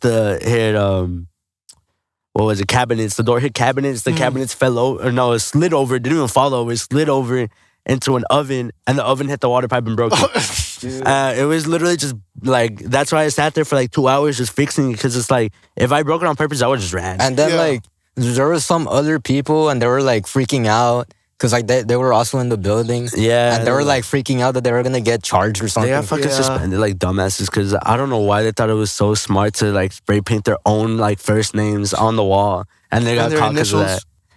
But like, I've been trying to stay out of trouble, especially because I just turned 18. So it's like, now that I'm 18, now it's a bit like, more serious. yeah, like now it's a bit more serious. So like that shit like that happens, I'm like, fuck, like what do I do? But honestly, you can use the mugshot for like an album cover. Dude. A I should fucking talked about that. a fucking rap album. and it's like I already have like 2 or 3 charges, like juvenile charges. Like me and my guitarist have a charge for possession. Actually, I think it's just him. Oh yeah, just I think they dropped mine where it was possession of marijuana, and then like Yo, tell the story. why are you leaking everyone's charges, bro? It's like their personal info, dude. it's fucking, you Google it and it's there, dog. Yeah. But It comes out on the Facebook. That's how he got rid of his charges. Yeah. Start snitching on others. I started snitching, yeah. No, but we 6ix9ine. had gotten it 'cause 6ix9ine. we did. The funniest thing is, it was like, we didn't know that there is a curfew for minors. Oh, Yeah. So like, at that time, I was 17, he was 16. We were at my house. He was supposed to be sleeping over, and we were like walking and smoking or whatever. And then we start walking back to my house, and we see like a fucking Taillights, no headlights. no, bright-ass bright headlights. headlight. Like the whole car was covered in like lights. Yeah. And he was like, "Is that a cop?" I was like, "No, it's just a truck. Wait, like it's just a truck with bright LEDs." And it starts getting closer. I'm like, "Oh shit, maybe it is a cop. Throw it." So he threw it, and yeah, sure enough, the cop stops us, and they start talking to us, and they're like, "You guys know there's a curfew for minors, right?" I was like, "Shit, I had no idea," and neither of us knew. Like it was a genuine, like we didn't know that there was a curfew.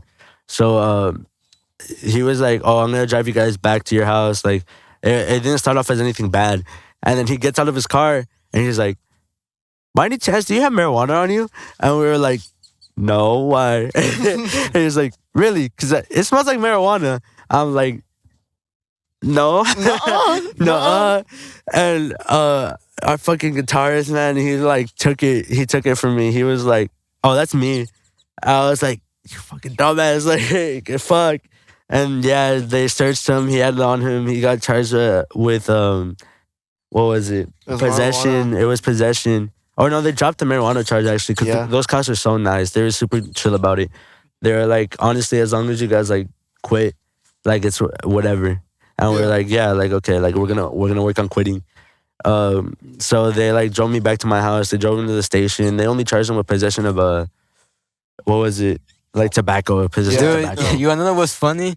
Our guitarist was supposed to like sleep over at this place that night too. Yeah, it was. He was And, supposed like- to sleep over, And like he actually spent his night at the PD. and then they had to call his parents at like 2, 3 in the morning and be like, "Yo, come pick your son up." But yeah, and then like I have my theft charge, which I think they dropped it actually. Thank Yeah, God. because I don't think you ever went to court, bro. No, Yeah, like, did. it's either that or have a warrant out for my arrest. It's a 50-50. It's 50-50. Fucking Nah, I feel John the same way Marston. because I had a situation where it was so stupid. So the state trooper was saying that I didn't turn. Yeah. That I didn't stop. That I did like a rolling stop, and it was weird because like it was kind of like drizzling in the night. So like he stopped me near Stripes. Yeah. Like and he asked like my sister like are you related to him or not? I'm like, and I told him like, yeah, she's my sister. Like no, I'm asking her. Oh yeah, down. I hate that they do So, that. so I'm like, They do okay, that. whatever. And she tells him like, yeah, like he's my brother. He's ready to go to like Walmart or whatever. Yeah. And he tells me to step out of the vehicle. And like you're not supposed to, obviously, but I mean at that point I'm dealing with a state trooper, not a cop. So I'm like, Yeah. you know what? I'm just gonna listen. We go to the back of the car and he's asking me, like, who's your father? And I'm like, Damn. yeah. On And, the like, phone. and he wrote me a ticket and everything. And I would go to like he told me like you go to the justice of the peace whatever, and like they'll deal with the charge. And I would go like I went for like an entire year, never like he never turned in the ticket, and it's been like 3 or 4 years already, maybe Damn. 5. Dude. So like I might have like an award for my arrest. And for me, it was No, my I was gonna first- say that John Marston's gonna come after you for He that put a bounty. dude. out. No, but my first charge was it was so dumb. It was before I bought my car. I was driving my grandma's van, and I was on what was it? It was on the HEB on Conway. Yeah. I was turning on there to get on the highway, and they stopped me, and it was like 11 p.m. And they stopped me. I pull over to the side or whatever. They pulled me over because the light on my license plate was out. Oh yeah. But it was only one of them. So I didn't see the issue. I was like, yeah, like one of them's out. Or no, I was like, I didn't even know because I didn't know. And they started talking to me or whatever. And they accused me of being high. And I was like, no, like I'm not high. I'm just tired. And they're like, Like they didn't believe me. I was like, they're like, what do you like? You could test me if you want. And they're like, so if we search this car, there's not gonna be anything in here. I was like, no. And they're like, If there's anything, it's my grandma. yeah. And then they were like, what were they? They said, is there any guns, marijuana, shit. bombs? They said bombs, and I started laughing. I was Damn. like, you're joking, right? And they're like, no, like, is there any bombs? And I was like, Dude. no, there's not any bombs. Like, what the fuck? Yo, even if there was, who admits to that? bro? Yeah. And then like it was so dumb. Like they should have just given me a warning for it since only one was out. They gave me a ticket because they thought I was high. And I went like 2-3 days later to court, and I was supposed to like see the judge and everything. But I walked in, they were like, you can just pay $10 and have it like taken off your record. And I was like, yeah, let me just go get my $10. So I went and got my wallet, paid the 10, fucking went home. All they asked for was a receipt, like to make sure I changed it, which I did it myself. Yo, Yeah. talking about the van, that van is totaled now. Oh, it happened, dude. So much happened at this show. Like at this same show where I got this shit. My grandma calls me and she's like, "Hey, your tia crashed." I'm like, "What the fuck? When?" And she was like, "Yeah, like 20 minutes ago." Because they had gone up to Corpus. I was home alone the whole weekend because they were doing an event up in Corpus. And I was like, "What the fuck?" Like, I thought it was my tia's truck, and she can. I'm like texting her, or I'm calling her, and then she sends me a picture. It's the fucking van, and it was the van that we were using for all the shows that we were transporting our equipment in there. Yeah. And that shit's totaled. Like it's So bad. now we have to use 2 cars. Yeah, so now we have to use 2 cars, Which and, is like, it's so hassle, dude. Because It's all of the equipment is split up. To and 2 then cars like and trying to stuff. fit his bass drum in either one of our cars is so like I know it could fit in my trunk, but the trunk space isn't big enough to get like to fit it in there. Yeah. So it's like I know it could actually sit in the trunk, but getting it in there is what we can't Dude, do. all of my because I don't have like any bags or anything. I haven't bought them yet, which I should, but Use your I, school bag. I don't got that type of money. No, like all of my equipment, all like scratched up and stuff. Oh man. And then, thank God it's not like, dude, like I remember when I first saw SKA, they had like their symbol and it was cracked. Like it was missing 25% of it. I was like, how do they play with that? Like if it's cracked and you cut it out, it works again. Cause like my first symbol, like I didn't know proper technique of how I was hitting it, so my dad like cut out a big ass chunk, so it worked again. But it just kept cracking and cracking. So No, but it's like, we try not to get in trouble, but it happens way too often. And boy, like, he gets in trouble now. yeah, It's him, it's him. That's You say me. It's we- always him. me. dude. Who's we, Yeah, man? no, like I try not to get in trouble, but it happens way too often. I'm not even part of the band, dude. I'm not even- like, who are you guys? No, but especially now that like they got mad at me when I got that theft charge. They're like, dude, like really now, like when we're starting to actually do shit with the Yeah, band. yeah. I was like, yeah, Because- but like, Because it was so fucking stupid too. It It fucking was, bothered it me. really was. I Like, was like, bro, you're older than us. You could have literally just asked your yeah, phone and then I $10 remember or it's something. like I started walking out and there's a dude on like big burly dude Oh with my a like God. big ass beard at the door, and he was on the phone and Are you I'm gonna like, pay for that? No, he didn't even say that. I started walking out and he's like, he pulls out a badge. He looks right at me. He's like, I'm gonna need you to step back into that store for me. I'm like, fuck. I was like, fuck. So I sat in there for like 3 hours. They called the Mission PD on me. And like the cop was just like, dude, it's like $5. Like, Exactly. Like, it was like Everyone's calling you $5. broke. No, I remember he had texted me because I know someone that like works in the law field and stuff, right? So like, I'm not gonna say who, but like, he was asking me like all this other stuff, like if he could get the charge taken out, and I was like, why? Like, what did you do? What does it benefit me? What did you do this time? He was like, oh, I stole some essentials, and I was like, what did you steal? He didn't want to tell me. Dude, they thought I stole fucking condoms. I was like, no, We're like, bro, did you fucking steal condoms or something? And he didn't want to tell us. And then once I asked him, personally asked him, I was like, bro, what the fuck did you do? And then like he told me, Yeah, and I was like, told him. bro, fucking body wash, dude. Dude, I remember like I was giving like the driest responses because I was so pissed off about it. Like I was like, really, they called the fucking PD on me over some body wash. Like what the fuck?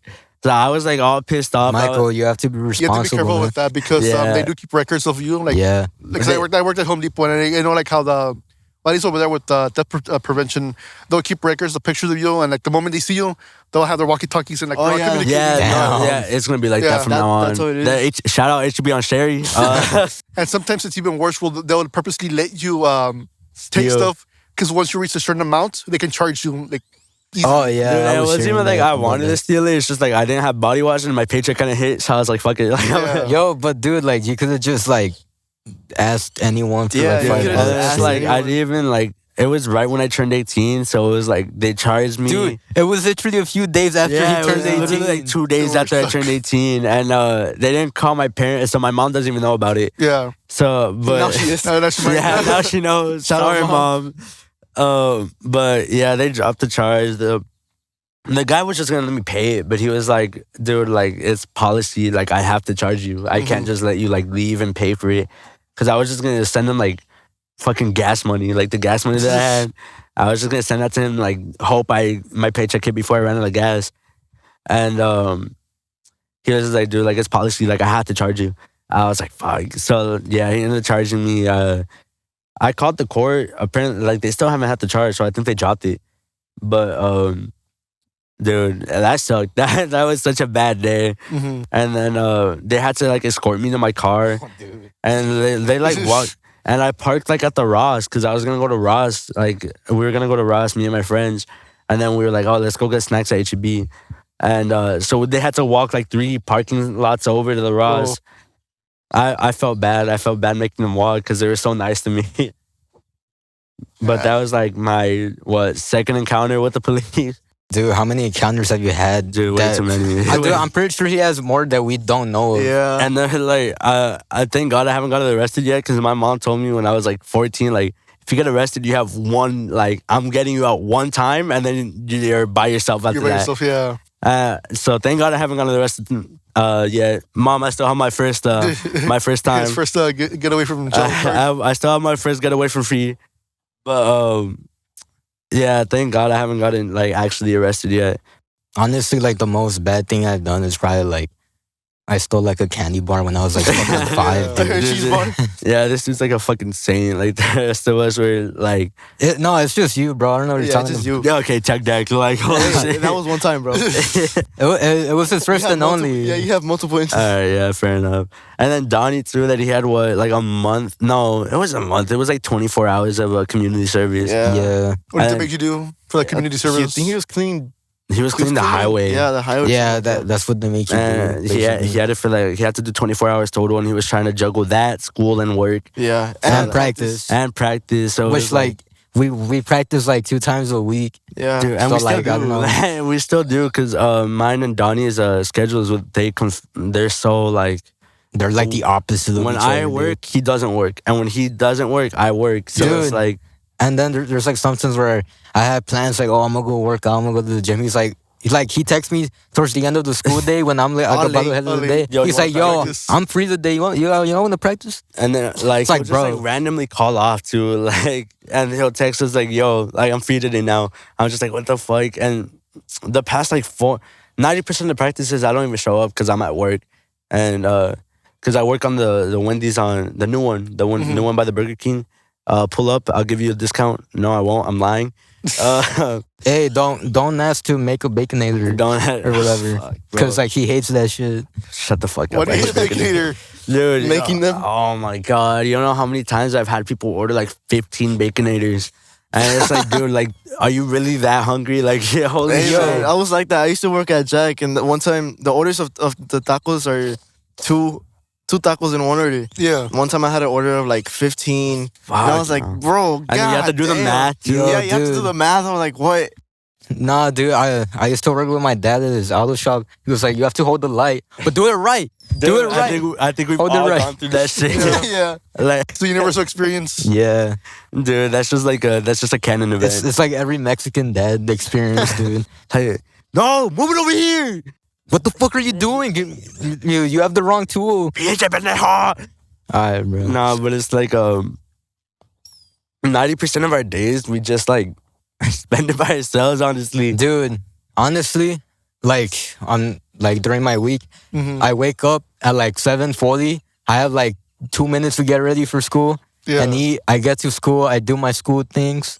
Like I go to the gym and then I get home and I go to sleep and then I repeat. and then for me, Yeah. it's like I wake up so late for school because I drive myself to school. So it's like I wake up at like 8:30. He gets to school at like 10. I Yeah, go to he gets school at like 10. after first period. Yeah, Yeah. like first period already, and then I was showing up, and the school has been getting on my ass about that. Yeah. They can charge you with truants. I think I'm like, Dude, a lot of people have their contract. Contracts. yeah, I actually and just stuff. started mine. I was looking at, I started it because I was looking at my total like absences, like my unexcused absences during the year. I have like 50. Oh, dude, I'm good. I have like 9. I have like 50 for the whole year. So I was like, fuck, like I need to start my contract. I think like in a year you can only get 18, at least in our school district, 18, yeah. No, semester, I think 18 semester. something like that. Something like that. But I have 9 for like the 12 of the year, so like I'm good. Dude, and then it's like the main one that like I am missing a credit for it because of my truancy is my 5th period forensic Oh science. my god, dude. And Why? Because you skipped that shit for the whole year. yeah, like the dude. whole year, and then it's like now, and I'm going. It's so weird because he has us do like the most random weird shit. Like what's our project right now? We're doing fingerprints. We're doing fingerprints. Oh, yeah, so- you got to finger your fingers and your toes. Yeah, Yo, so it's like, what what- the like fuck? we did our hands right I hand. understand, but the feet. Like, we did our Hey, right hand. I'm pretty sure it's just for He's gonna the hold you back. I want those feet right now. No, it's for the teacher's He's gonna personal be like the use. fucking It's for the the director for what is the guy's name from Nickelodeon? Yeah. Dan Schneider. Dan Schneider. That's Snyder. Yeah. Dude, and it's like we did our fingerprints and we had to like we did our right hand, our left hand. We had to identify what our fingerprints were, and then he started like he was like, "We're gonna do your right feet now." I was like, "What the fuck?" Wait, what teacher is it? Lerma. Lerma, Dude, Mr. Lerma. Oh, we were testing, and like it was like we were in the hallways, and he was like screaming at people and shit. Dude, he screams a Yeah. lot. Yeah. But that's why I skipped this class for like half the year because he screams way too much. But yeah, he started having us do like our toes and shit.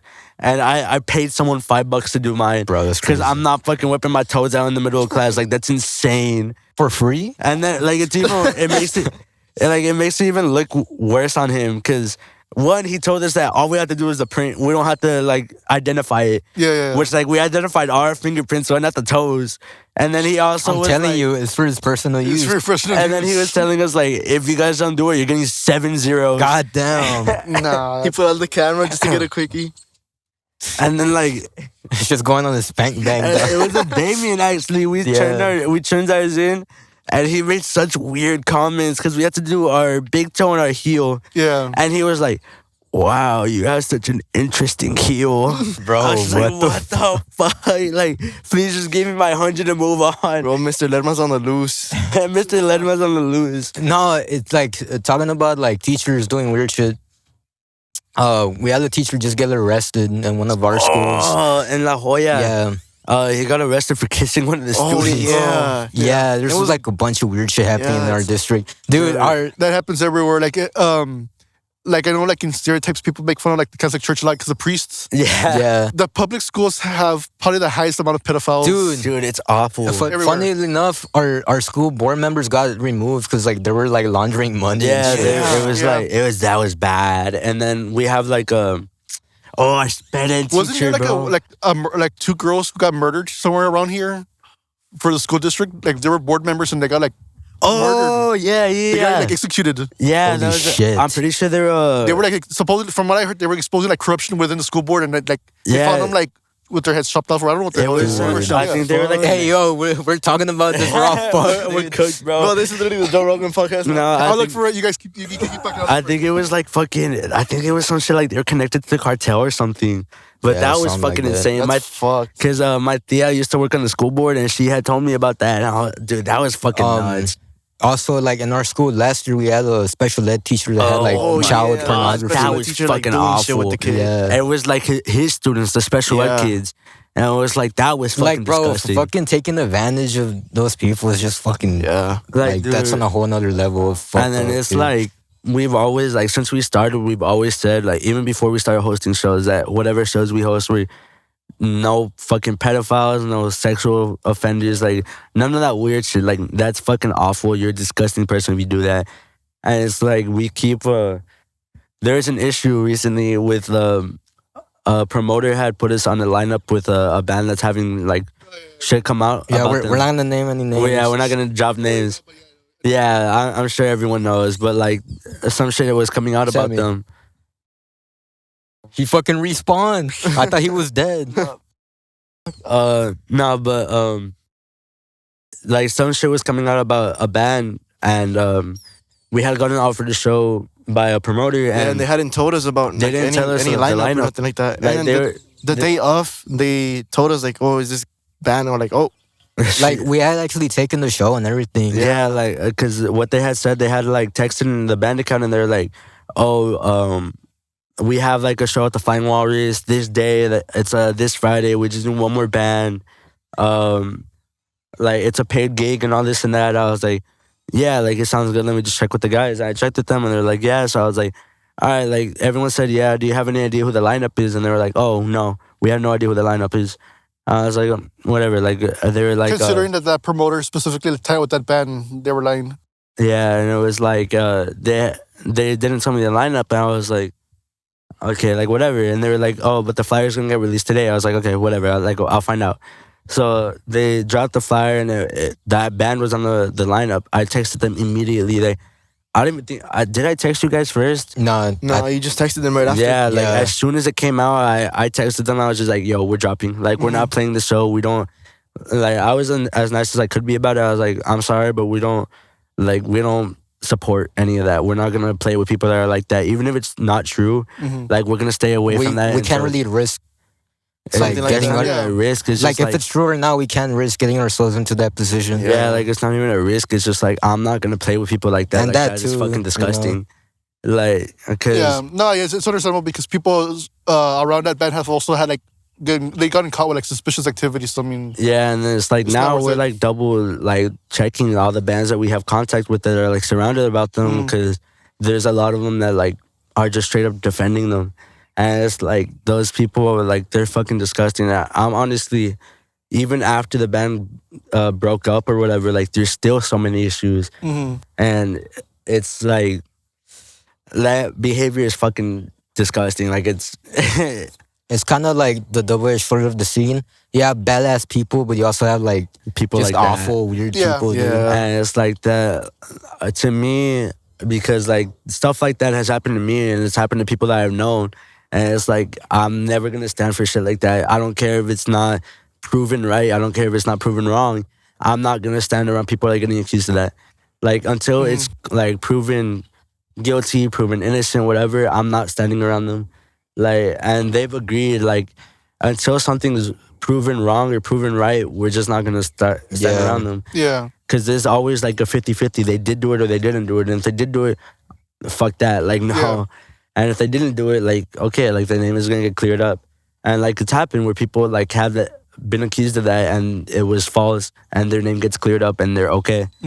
But like 90% of the time, like I know what happened with Sauce House, they were immediately like, they were thrown out of the scene. However, I would say that like people are sometimes kind of too fast at canceling people. Yeah. So like we never actually know what actually happened. Like, I in would, certain cases, evidence that come out like in the case of that venue, there was a lot of women who came out and they spoke out like, about it. Sauce House was very quick because they had reason. And the thing is, like the situation about that, which is also kind of scary, is that certain people are very influential in the scene, and so people are afraid to speak out with them. Yeah. It's happened with other bands where some bands are very quick to cancel people, and then something happens to them, and you're like, okay, so you guys have been hiding stuff in your own closet, but you were so quick to point out at others like their mistakes. Yeah, and I know it's happened. Like, I know there's a band up in Las Vegas, I want to say. Did you hear about the Nashville one or no? The which one? Did you hear about Nashville or no?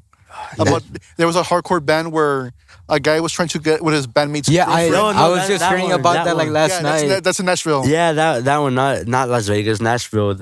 I think the band was like Llorona. Like, Llorona, Yeah. Llorona, something like that. Yeah, it was something like that. They where- were putting like That what was was fucking- They were putting estrogen, like basically trying to make him. it was under They were trying to- pre-workout or in the something, pre-workout. right? Like that, dude. Yeah. Because That was his like- idea was that he was gonna feminize the boyfriend so he can just like swoop in there and Like, that was get with the fucking girlfriend. nuts, It dude. was so that the singer could look more manly. And it's not He could even- get the like ball. that's such like a caveman way of thinking. Bro, Like, and the thing is, like, who comes up with that type of plan, like dude? that's such a caveman way of thinking, dude. Like, oh yeah, I'm gonna make this dude feminine. I'm gonna be so manly and muscular. Like, that's fucking ridiculous. It was just one weird night. Yeah. Dude, and it's funny because that was only revealed because the singer had gotten drunk. Yeah, and he like he admitted snitched on to it. himself. Yeah, some stuff. Yeah, he was drunk. And then I know, like, I don't know if you know who February is. They're a Scrams band up in Las Vegas. They had posted recently about another band up in Las Vegas. I think it's like the Roman Candles, I want to say. It's something like that. Where it was like something similar where the bandmate or the singer, was it the singer? I don't know. One of the members was like sexually assaulting his girlfriend 24/7. Bro, like, what the fuck? abusing her all the fucking time, and she was like too scared to go and say something about it because that band was huge. It was like 10K followers, Yeah, and they ended up like they're done because the band knew about it, did nothing about it. Like they didn't speak out, and then when they did speak out about it, people were like, "You've known about this, like you've Yeah, known why didn't about you this do for anything?" months."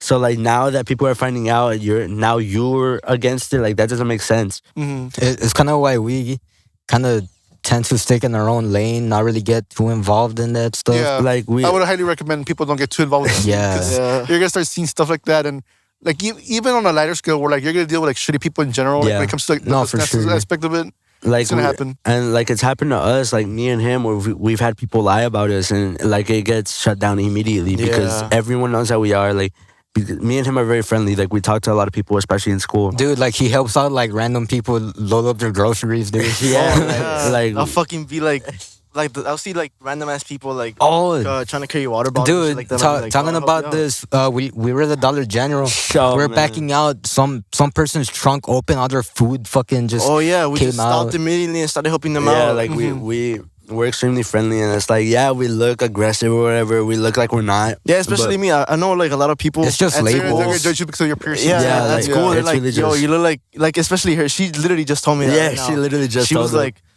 when I first saw you, I thought you would like hit me if I came up to you. Dude, I was What? just talking to one of my friends about this, but I feel like a lot of people tend to put labels yeah. on Yeah. like on us Yeah. and stuff like that. And it's you know? like people have like come up to me and been like, "Oh, like I really like the band," but they've been too afraid to come up to us. And it's like we're not gonna fucking hurt you. Yeah. Yeah. It's just Like- the appearance you have. It happens. yeah. We're like dude, honestly nice especially as me fuck. because I have such like a resting bitch face. I always look Yeah, pissed same. off. Dude, like Like- sometimes we don't even talk to him because we think he's mad. Yeah. But like that's a very big thing. Like people get lied about a lot, and sometimes it's not lying, sometimes it is lying. But either way, it's shitty. Like whether or not you're lying about someone, whether or not it's true what they did, it's shitty. Like we had some people at school.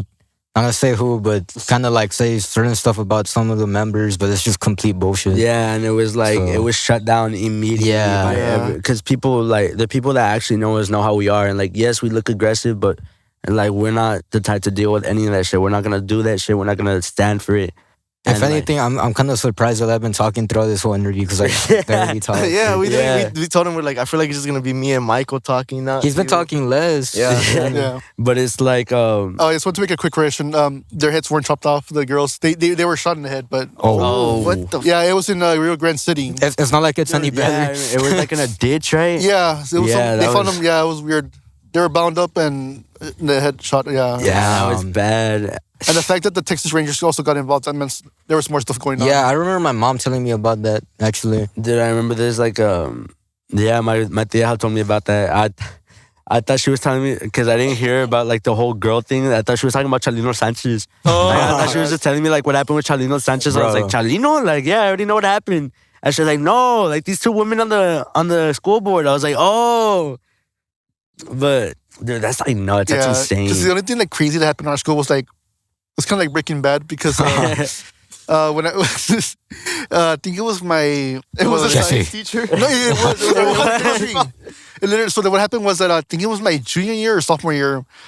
We had a teacher named Mr. Duke, and one time the other chemistry teacher on the other side, they were making ice cream. And they would like get the ice, get vanilla, sugar, whatever, like and then shake it. Shaking the bag and stuff. And the thing is that they found like some drugs in the sugar. What the fuck? Yeah. And people were trying to like no one figured out like what happened. So that like that went away and people were like, yeah, whatever, maybe something happened, whatever. Comes in like my junior to senior year, I think somewhere like in the middle like summer. Another of my teachers didn't like him because there were two teachers. They just hated each other. They were And most of the planting, students like Mr. Morgan, like the other teacher. they were planting drugs into their No. stuff, or So we were all friends with him on Facebook, and he shared the link that our teacher got arrested oh shit. and that they found him with crack cocaine in Harlingen. God damn. That actually just dude. happened like last week. That one of our janitor, or not janitors, but the guy that like cuts the grass, he got arrested for having like, what was it, like 200 kilos of cocaine? shit. Dude. Or it was fucking insane. Like it was an insane amount Hey, yo, of cocaine. that dog's gonna unplug the water, dude. No, he's not. No, he's not. He's good. Where did he come from, dude? Inside. And so then like Reincarnated. he gets arrested and he gets like he loses his job basically. Yeah. The following year we start doing dual enrollment with chemistry because we had like a contract with STC. Yeah. And towards the end of the year, it was me and my friend and the two professors that were cleaning up like the physics room and then the chemistry, and then in the middle there's like a walk-in closet where they can go to like either room.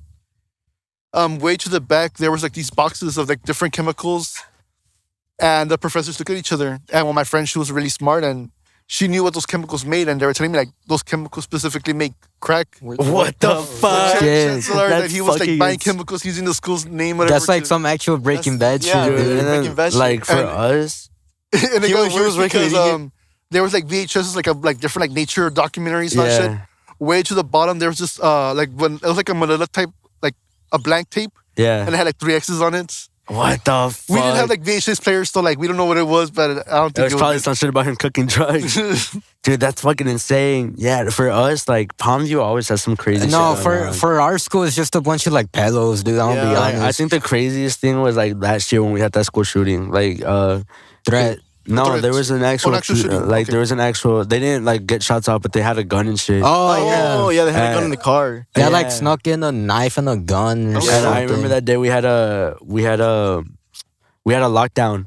I thought it was fake, so I was just like walking. You took the bottle. There she goes. There you go. No, you're not getting the bottle. No, it's but chocolate. we had like a whole lockdown. I thought it was like fake. Like, so I was just roaming the halls. Like, I thought it was fake. And a teacher pulls me aside and like, "What the fuck are you doing? Like, get in the class."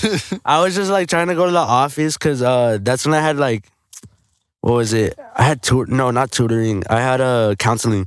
I had Yeah. counseling, and I was going to the office to my counselor, and they're like, "Dude, get in the class. What are you doing?" I was like, "Dude, I'm just trying to go to the front office. Like, it's just a drill, right?" And they're Yeah. like, "No, like there's someone out with a gun on the campus." I was like, "Oh shit!" Oh shit. I don't remember that though. What the fuck? But like Yeah, they we've were in had the car. some weird shit happen like that, and then like yeah, the pedophilia is definitely a big issue here. Yeah. Oh, recently, like this week, we had kids. We have an area that's like for shops. Oh, it's like a whole dude. line. Oh my There was god, kids, bro! Some kids were Literally fucking like yeah. bare like, ass out. in full front of on everyone. like butt booty naked. It Yeah. was Oh bad. shit. And then they ended up getting suspended, and they have like their whole video of them, like what was going on. A lot got of shit dead. happens in shops, bro. Yeah, Yeah, all the that fights. happened in our schools too, where the shops where some kids were doing that, and they started implementing a policy where they would lock all the doors. Dude, like I remember for us last year was fucking insane. We had some dude in welding shops get caught doing crack in the restroom. Oh, Yo, yeah. I did not know That about was in that. Solis's welding class because I used to be an intro, and that happened when I was in intro. And then we've also had like all the doors are locked all the time, so people were doing like coke and shit in You- front of the doors. You can't open the doors for anyone now. Yeah, so it's like, and then they lock everything now. Like even the restrooms, they're locked all the time. Dude, it's pissing me off because like I actually like genuinely have to piss and I'm like roaming the school trying to find the Yeah, bathroom right. and the security's like, "Oh, what are you doing?" I'm like, trying to take a piss, man. Dude, but like we had some crazy shit. Like what happened last year with God Bless You when they jumped him. Oh, yeah. That was fucked up. We And had, he didn't get He didn't jumped. get jumped. He just fell. Yeah. or it was but- like but one like- kid, right? But like it there was was- people saying that kid jumped him, but Yeah. he had just fallen. It was yeah. like an old security officer that just retired. His Yeah, name he is just God retired. Bless You, or I don't know his actual We name. used to I'm call not him gonna- God bless you because he used to always salute us. He'd be like, God bless you. Yeah, like that was like he would always say that, so everyone called him Mr. God Bless You, and some kid like just, whoa, I don't. He was It was mad some- about It something. was two kids fighting. It was some freshman Yeah. that Yeah, watch and, it. one of them accidentally yeah. hit God Always. Bless, and it was like bad. Like he had It's a the same whole at our school. It's always them. yeah, and then it was like recently, like the other day, we have a cop. His name is we call him Pitbull because he's bald. Because he's bald, so we call him Pitbull or Mr. Worldwide. And some kid like for no reason just tried like fighting him and got his ass fucking handed Yeah, I to him by heard about Pitbull. that. Dude, we have nicknames for officers. We got Yeah. Barbie, Yeah. Superman. Barbie, Pitbull, Superman. Same thing happens in our school. Because I'm a substitute teacher, but like Yeah. some of the security guards has been there since I was in high school. Yeah, Yeah. And there's one lady where she has like a gap in her teeth, and so they call her Becky G. yeah, And I'm just like, these people are fucked. yeah. No, like we have Pitbull, we have Bear because Bear, Bear's yeah. hairy. Bear's hairy, and he's like bulky. Like he's a big guy. We also had some like one like security officer that would listen to Korn and shit. Oh yeah. Oh, damn. Okay. I don't know what Actually, happened to him. That though. security officer, he one time I was skipping with my friends and sorry mom. Sorry, I was skipping with my friends and he saw us. We were in upstairs A building. He saw us and he's like, "Hey, what are y'all doing up there?" And then he came to us. We're like, nah, man, we're just trying to go to class." Wasn't that me you wouldn't vet? No, it was with Damien. I was with Damien, and then he came up to us. He's like, "Hey, what are y'all doing?" And I'm like, "I'm just trying to get to class." So we supposedly did go to class, but he saw us again walking. He's like, "Okay, man, that's it." And he came up to us, and then I don't remember what happened after that. But then literally the next week, he saw me with a Korn shirt. He's like, "Hey, man, I used to listen to that type of music when I was a kid, man. Yeah, I used to go to Limp Bizkit shows." I was like, "What? Damn. That's so Dude, and random." then we have like Superman that he's emo man. Dude, Oh, Like, yeah, the all only of it- reason we noticed is because he had gauges. We're like, "Oh, for all, sure." he all- has Yeah. all of our like security officers have some like past Emo past. alternative Yeah. lifestyle. like dude. Barbie, emos. Barbie used to be seen. Yeah, our culinary teacher used to like be seen too. yeah, like the first day I wore like super chunky DCs. They were like the white and gray ones. yeah, that the I one had. great one. I had worn them to school, and she was like, "Huh, I used to have a pair of those." I was just like, "What the fuck? You used to be emo?" She's like, "Yeah, I used to be seen. I had the like side part and everything." I was like, "What the Bruh. fuck?" And then like Superman, he has his gauges. Barbie used to be seen. Pitbull, he has all his emo tattoos, Yeah, bro. he's Like he's he has a tatted whole up. sleeve. And then the new one that has the neck tattoos. I Yeah. don't, does he even have a nickname yet? No, I Bro, don't have anything for him. We have a He's nickname. chill, though. though. He's chill though, and he's giving me like suggestions for tattoo parlors because he has like all the way up to his neck. Everything like Yeah. neck down is just tatted. He's Yeah. cool. Dude, he's tall as fuck, He's bro. tall as He's shit, super yeah. tall, and then we have so many people like that. Which like it's cool because like these cops like they'll sit down and they'll listen about like the band like they'll Honestly, ask us- like they're friends with a lot of the actual students. Well, I wouldn't say friends, but like they always like joke around with them. Yeah. Yeah. Stuff like that. like especially Pitbull, Barbie, and Superman. Those are the ones that are always talking to us. Dude, even like Bear used to be a skater. Yeah, Which, Bear like, used to be a I skater, never yeah. would have thought like he still can. We give him a board and he fucking kickflipped. I was like, what the fuck? I had this one like security officer. Is the new one, the girl. Yeah. I don't know what her nickname is yet, but like she was like, "Oh, I like your jacket. This one." I was like, Oh, "Oh shit, yeah. thank you." I was like, that shit was so random because I wouldn't expect Yeah, she that. always be like, "What are you listening to?" And I was like, okay." So I put on my Correct. phone, and it was a Miss Stanford. She's like, "Nice." But it's like we have so many. It's because like all the people from that, like when these bands were like at their peak, I mean, they're now becoming the adults, so like they're listening to the same thing you guys listen to right yeah, now. which like it's insane to think that, but like it's so nice to, especially like with Bear skating, because Bear's an older man. Like he's not super old, but he's definitely older than the rest of the cops. Yeah. And it's like me and him used to be really, really into skating. I fucked up my knee and I haven't skated in like Oh, yeah. 2 years. Oh shit. Yeah, my knee is like fucked. Like, Dude, I tried skating, but I ate Oh, shit he ate one shit time, the first time. and I was like, "Nah, I'm good." Lemon right on his ass. like we've always been super into skating. Like I've always been super into Jaws. I don't know if you know who that is, but like super into people like that. And it's so like cool to see that like these security guards are badass. Like they skate, they fucking listen to the same music we do. Like Didn't fucking Bear go to Woodstock '99? I don't know. One of them went to like some show like that, or like a yeah. Limp Bizkit show. I don't know, man. I always been more into like dirt bikes and Harleys and shit. I'm not really about skating. Yeah, and then for me, I've always been super into like Warped Tour, because like one of my favorite, like I spend all my free time just watching live shows, like especially Deftones live shows, like the old Deftones live shows. Those are like my favorite.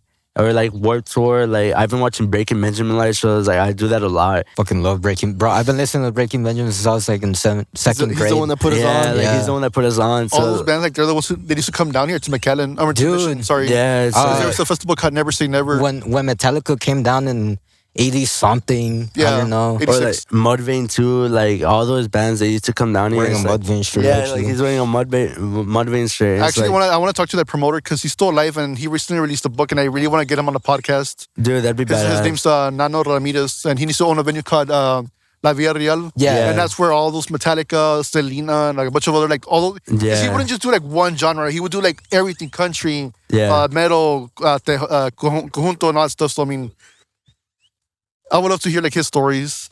No, yeah. Especially like, cause like obviously he met the actual bands Yeah, and and he would talk stuff. with them. He was friends with them. Yeah. And it's like it's insane that like Wait, who was was it? What's his name? Fuck. There was that one guy who was talking shit about McAllen. when he Dave came. Mustaine. Oh, Dave Dave. Mustaine. Megadeth, yeah. yeah, because he got fucking beer thrown. It's at him. kind of understandable though, That's but just like, an asshole, Yeah, honestly. I feel like People were saying that venue would get really rowdy and people would throw stuff. So. yeah, they would throw stuff, I which mean- is like a dick move in a way. So like, I kind of understand, but like, it's also Dave Mustaine. He Yeah. just gets angry for no reason. Yeah, just Yeah. kind of also an asshole. I mean, it's still kind of funny though. I actually just made a project on him. Yeah, for school. Bro, but it's like yeah, there's so many like shows that I go and watch. Like one of my favorites of all time was when Deftones played. I think it was like '98 in the Nissan Pavilion, which like I fucking love that show because it was like it was outdoors, but they still couldn't like interact with the crowd because they would play bar shows a lot. I remember when And- they did a show at McDonald's outside yeah, of like McDonald's. they did a parking lot show in McDonald's. The fucking show at the record store where they got kicked out. Yeah, like they did 2 record stores. Like when they had first released like Lightness, they would do like record stores, bar shows, and they would pack those shits up. Like they would pack it up, and it was so cool seeing like the difference between them playing bar shows where they could jump into the crowd, interact with the crowd, do all this shit, to like a big ass stage like Nissan Pavilion where they can't do that. So it's like, but they still were able to keep that energy amongst themselves without having to like go and interact with the crowd. Which is something we gotta work on. Yeah, Yeah. that's a big thing that we Okay, have to work personally, on. me, I feel like I'm the only one that has like the most energy out of Yeah. the whole For band. me, it Yeah. depends. Like, I get don't it for know. Santi and I get it for our guitarists. But me, 'Cause- like, I struggle a lot with Yeah, it. I'm like, bro, honestly, you're the one that should be like, The front man. Yeah. Yeah, it's because you're the vocalist. You my- should be the one hyping up the crowd. crowd. my biggest issue, which like I'm gonna try and work on it with the show today, is that like I get very anxious. Like I have horrible social anxiety. Yeah. Yeah, So and one it's thing like- that we always catch on, me and the guitarists were like, bro, honestly, you need to stop doing that. We'll be playing, I'll be jamming out, Yeah. and I'll just see him like staring at me, singing. I'm like, no, Yeah. bro, turn around. Like, We- look we- the crowd. We Yeah. always call each other out. Yeah, Yeah. we call each other out as much as possible, but like that's my biggest drawback right now. The fact that like my anxiety gets the best of me at shows. So it's like, And it's like, especially when- I was telling him last night, just like, dude, just have a good time. That's what you're there for. and Yeah. like what didn't help at all was like the fact that we were playing bar shows to like 40-year-olds where they weren't really moving. It's understand, bro. Like our last bar show, we played to like 340. Yeah, like we played to like 3-4 people, but it's like those are really not helping at all because it was like we were playing to like 3-4 people and none of them were moving. Yeah. They were just like sitting down drinking their beer watching us. Yeah, Like that 707 show, the last one that we played was actually like it helped me a lot because it was like That was personally, I think that was the best show we've had. all the times we played at 707, it's always been like good. Yeah, and it was like that just the place was of location. that one definitely helped a lot because it was like those people were fucking right up in my face. They were head banging hard as Yeah. fuck. Like there was a mosh pit. Like that helped a lot.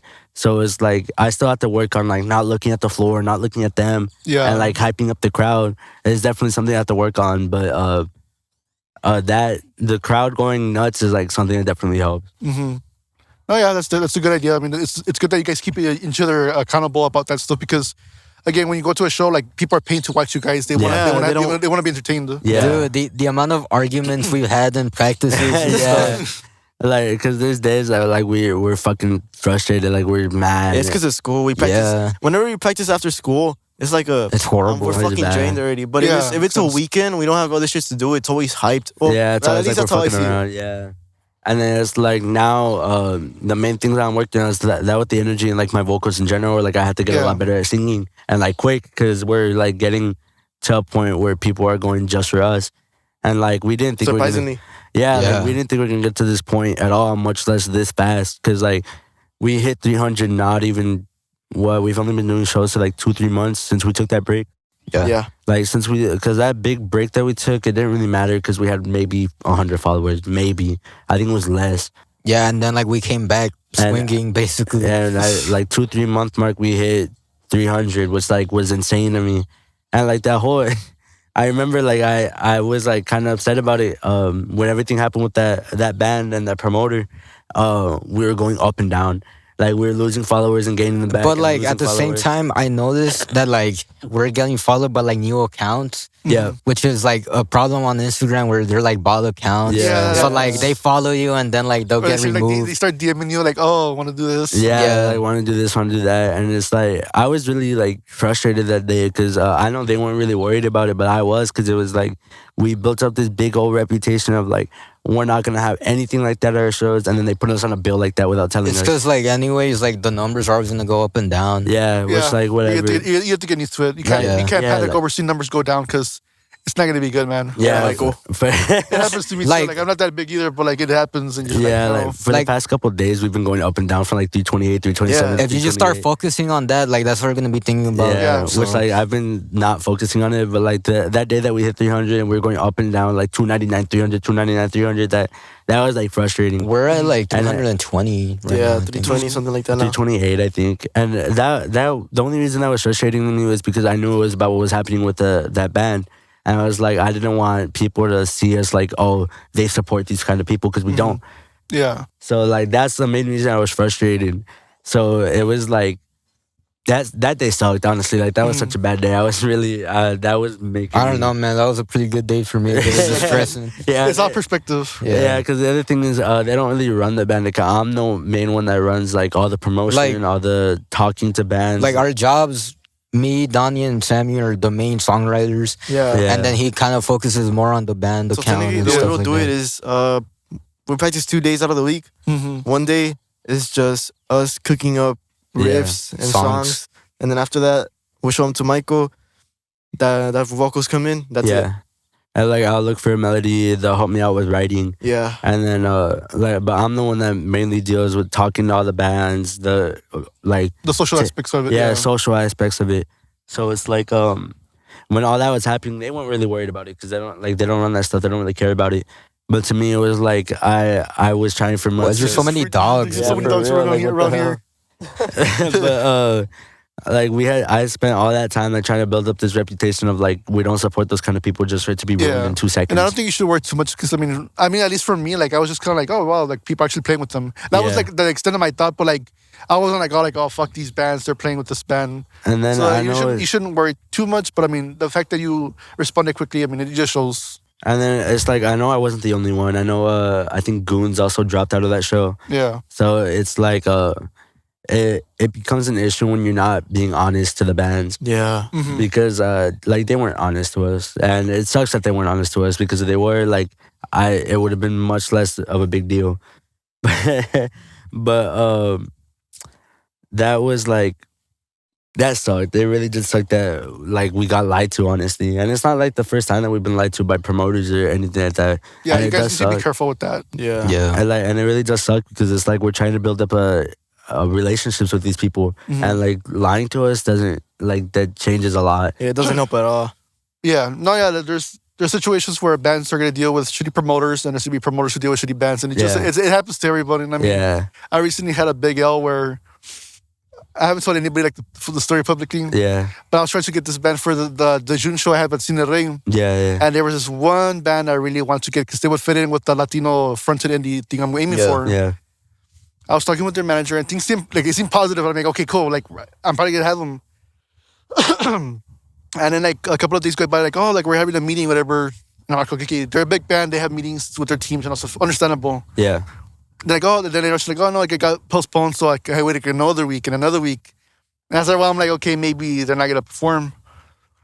And she stopped communicating with me. And then on TikTok Live, because I'm a fan of this band, like I'm a true, like I love them, I love their sound, everything they do. Yeah. Some girl asked them, like a fan of them asked them, like, hey, are you like all these bands are coming down to McAllen, including like one of their friends. Yeah. Are you performing there too?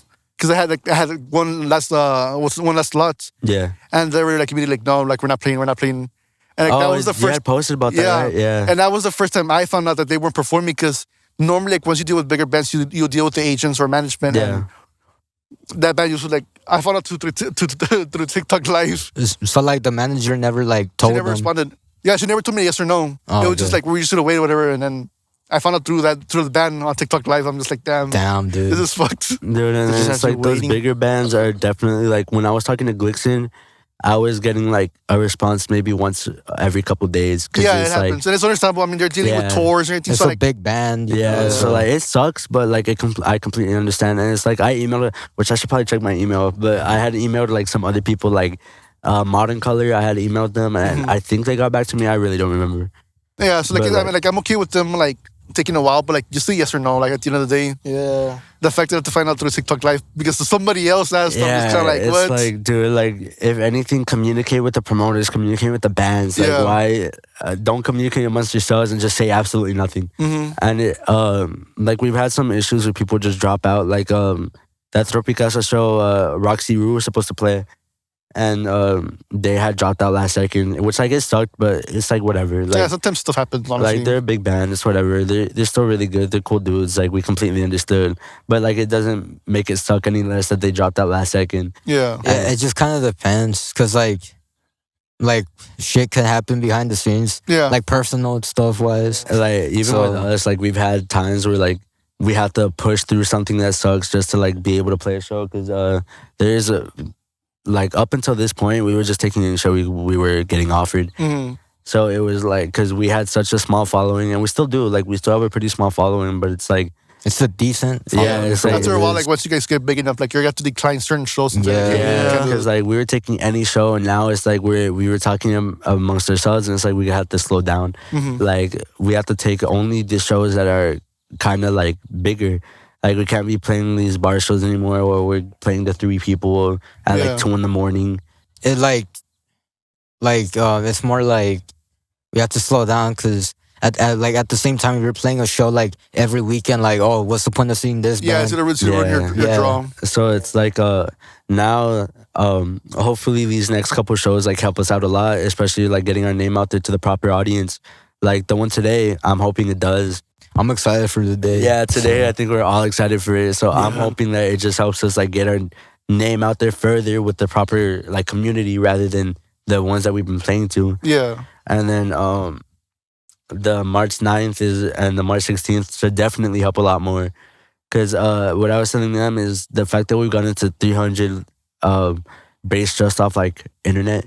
That's pretty like impressive because a lot of these people are following us just off like what they see on stories. And also like we're inactive as hell. Yeah, we post like social we're media. awful like Yeah. posting. Yeah, you guys Well, need to work on that. Even just to like do. I know personally because like I say like, oh man, like I told bands like that was standing help like, hey, you should do this and this, but like I don't do it for my personal stuff. So Yeah. because it's a lot of time, Like- like it's time consuming. Even just in our personal accounts, I don't even use Instagram like that. Like I'm Yeah, barely like- on it. But Yeah, none what of we're us trying to do. do is recently we got a hand cam. Yeah, We're yeah. trying to record it every like show and like Which a Frankie little has. vlog. Then Yeah, crop which it onto Frankie like at has. least 4 minutes Mm-hmm.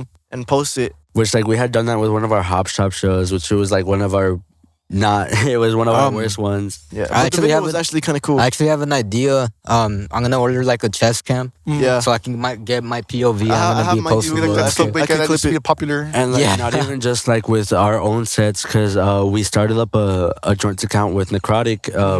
For we called it the Vault South Texas or STX, and it's just like we're gonna go with the handy cam and just record a bunch of sets that It's we just think are like- fucking awesome. I I It's think just- it's great because like there's not that much documentation of all these bands performing. Yeah, It's which just is to like like- archive the event. Like basically. right now, the only one I can think of is like Trump. Chump TV. Yeah. And he just recently Yeah, started up. which my brother knows. They Yeah. went to school together. But like Chump TV is the only one I can think of. Because other than that, it's just like Pear's archive with the pictures. Yeah. But like it's mainly just pictures rather than videos. Videos, yeah. So it's like Trump is doing something awesome. Like it's something fucking amazing. And we're also gonna like dabble in taking videos of these bands and their sets, and especially ones that we think are like awesome. And like that March 16th one, we're gonna record every single set, man. Yeah. Because like I always find it cool when you like look back at like a popular band, like their older stuff, and it's like damn, that's Yeah, how they like, were back then. Yeah, that's true. And like now that I've been watching so much Breaking Benjamin, it's like funny seeing how they were so awkward when they started. Yeah. Like they were so insanely awkward. They had no idea what to do, and they still played the shows. Bro, fucking Ben was awkward as hell. Yeah, Ben would just kind of be up there like, hey guys, like we're gonna play this song. And like That's how Michael. Yeah. and like I saw him live like 2 years ago, and like they're not like that anymore. Like they have the Yeah. presence. And again, like we do struggle, or I specifically struggle a lot, like having that energy because I do get like very anxious about the shows. Yeah. But it's been slowly getting better. Even if it's like slowly, it's definitely getting better. I'm not at that point anymore. I'm like, hey guys, like whatever, like. But Dude, I remember the first show. Holy shit! Yeah, the the first first show. one was bad. Cause that one, like, as soon as I saw the crowd and I saw it was just mainly parents, I was like, "Fuck!" Yeah. Fuck. Hey guys, this is our next song. we don't have a name for it yet. But, Like, here it goes. I call it the talent show. The The talent show. Cause now that like we're starting to work on originals, another problem that I had was remembering the names.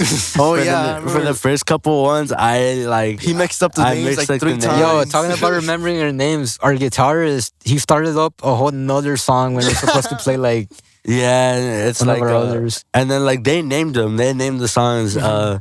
And when they sent me the names, like our last song that we play on our set is called Inner like Stem. Inner Stem. Yeah. And they sent it to me. I was like, how the fuck do you say that? Because it's Which not even it- an actual word. It has a meaning, but we're not gonna tell you. I'm gatekeeping. I'm It's a gatekeeping. No, but like a lot of our songs, honestly, like they have meaning to a certain extent. Like Inner Stem, I wish I could say it has such a deep meaning. It's about it's about Jesse and Jane from Breaking Bad. Dude, it's because I was playing Red Dead. I was playing Red Dead 2 with this dude on call. We were like coming up with like names and concepts, and we were like, I was like, dude, it'll be cool as fuck to make a song like that. Like, And lyric-wise. I watched like a whole hour YouTube documentary about like the relationship between Jesse and Jane. I was like, actually, that's not like a horrible idea because like you look at it and it's like you're Jesse and Jane, like that's a fucking stupid. But then you actually look into the relationship and it's really smart. Like, Yeah. cause like it starts off with fucking Jane was the one that was falling in love with Jesse, and then later on, like he gets her addicted to drugs and she starts leaning away from him and leaning towards the drugs. Yeah. So it's like it was a really good concept to write about. Although it's a stupid, like it was such a stupid idea at first, it actually did work out. Because I feel like that is something that a lot of people go through, like loving a drug addict. You watch them slowly like fall away from loving you to loving the drugs rather Yeah. than like you. No, and also like I would say like a lot of our songs kind of lean more towards like the drug aspect because Yeah. like we always like our favorite artists have been like hooked on that shit, and you kind of see them like devolve, like Yeah. just It's like favorite You know. artists, like things in our personal lives. Like we deal with drugs a lot or like alcoholism a lot. So it's like it's something. well, that's I don't know very- about me, but Well, probably I don't know about That's you. you. That's you. I don't know about you, but like since I write the lyrics, like yeah, like that's something I lean towards a lot because it's something I've dealt with like a lot of my life. kind of more like our personal Yeah. problems. Yeah. Which like that's how songs are written. Like you write about your personal Your personal problems life, a majority of the time. And like the only one that really doesn't have a fucking meaning is Redline. Yeah, dude, we made that shit in like 10 minutes. And, dude. like it was just supposed to be like heavy. I wrote some like random shit, which I'm actually like supposed to be changing it, but I keep forgetting. Bro, you have to. It's your job, man. But yeah, like that one really doesn't have any meaning. It's more just like you're mad. It's just like trying to be heavy. Yeah. But like Light Show is more about like fuck, I don't even remember the lyrics. Dude. You have to Aren't you practice the them for writer? the show. Yeah, exactly. come on, It- bro. it's funny because we talk about this all the time. I completely forget like my own lyrics until we actually play the songs. Then like Maybe everything like just those, comes to me. Those bands that get like the phone attachment with the lyrics. Yeah, Bro, he was crouching down. The very the first very show, we played it. It was. I had to crouch down He put the phone on the floor and he was like, on the "Hold on, PAs, hold and I on." had to read the lyrics because I couldn't remember them. Like now I remember them, but it's like I had to. It just hits me once we start playing the songs. Honestly, Yeah. It's just like muscle memory. Yeah. But like live show is about like loving someone mainly. Like it's a very Yeah, two souls intertwined. that's fucking understand, dumb. It's our own songs, bro. Come on, we Liso can't is fuck up about our own songs. Liso is about like loving someone that doesn't really love you back, or like having the idea that they don't love you back, Yeah. which like that's something. Unrequited love. Yeah, like unrequited love, which is something like extremely difficult to deal with, and I feel like a lot of people deal with it. Oof. Oof. Like it's something that a lot of people deal with, so it's very easy to resonate with it. Although like I do have to change some of the lyrics because some of them are kind of corny, but like honestly, like how did I even get the idea for it? I got the idea for it off a TikTok slideshow. Dude, you gotta stop getting What? these inspirations. It was bro. like off a TikTok slideshow about like it wasn't even like some depressing slideshow. It was just about like this girl posting about her breakup where like the love was unrequited. I was like, shit, like, This is a hard ass lyric. yeah, like this is a hard ass lyric. Like I started writing based off someone like getting that unrequited love because it does suck and a lot of people go through it. Yeah. So that was like the immediate idea, and to me, it sounded a lot. We had started completely different with it. It sounded a lot to like "Care for Nelia" by Pierce the to me. So like the chorus was completely different, and then like they didn't like it. Neither of them liked it. Our guitars didn't like it the way I did the chorus. We switched it up entirely, like the delivery, not the words. And now they like it a lot more, and I like it a lot more. It's too. probably like my favorite song. yeah, I Yeah. think that one's my What makes you favorite guys too. like your guys' favorite song? Mine is definitely Lyso. Like, So, but what makes it your favorite song?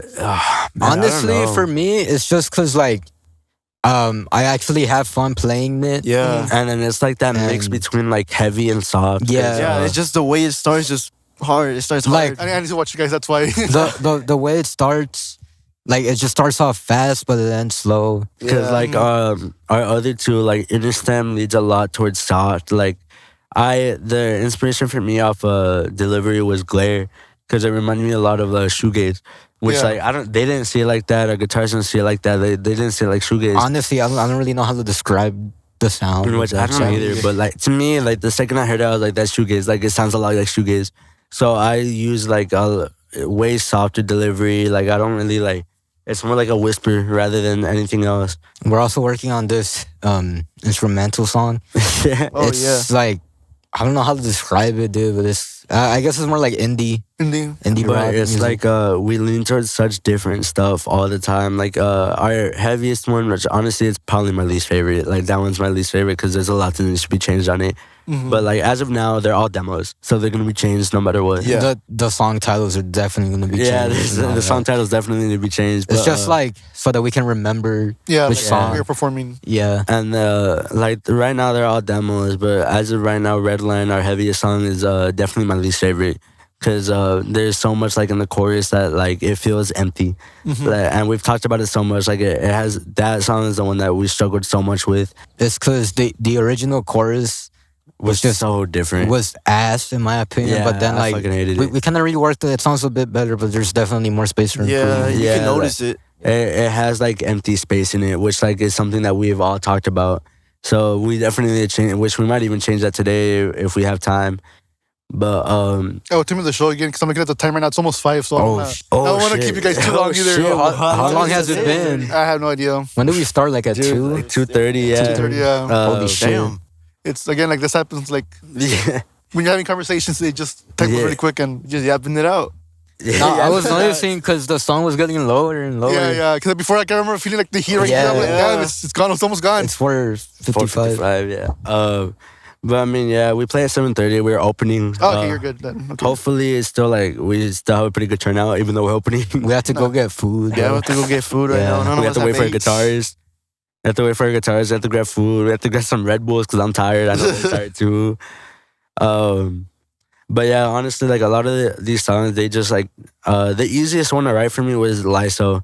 The other two, I did struggle a lot with it, and like the words have been changed so much.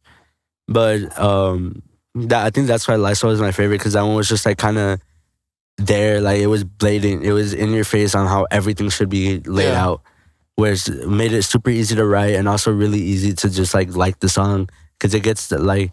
I remember for probably 2 weeks after we first probably I 2 hope weeks. the mic cut that. Same.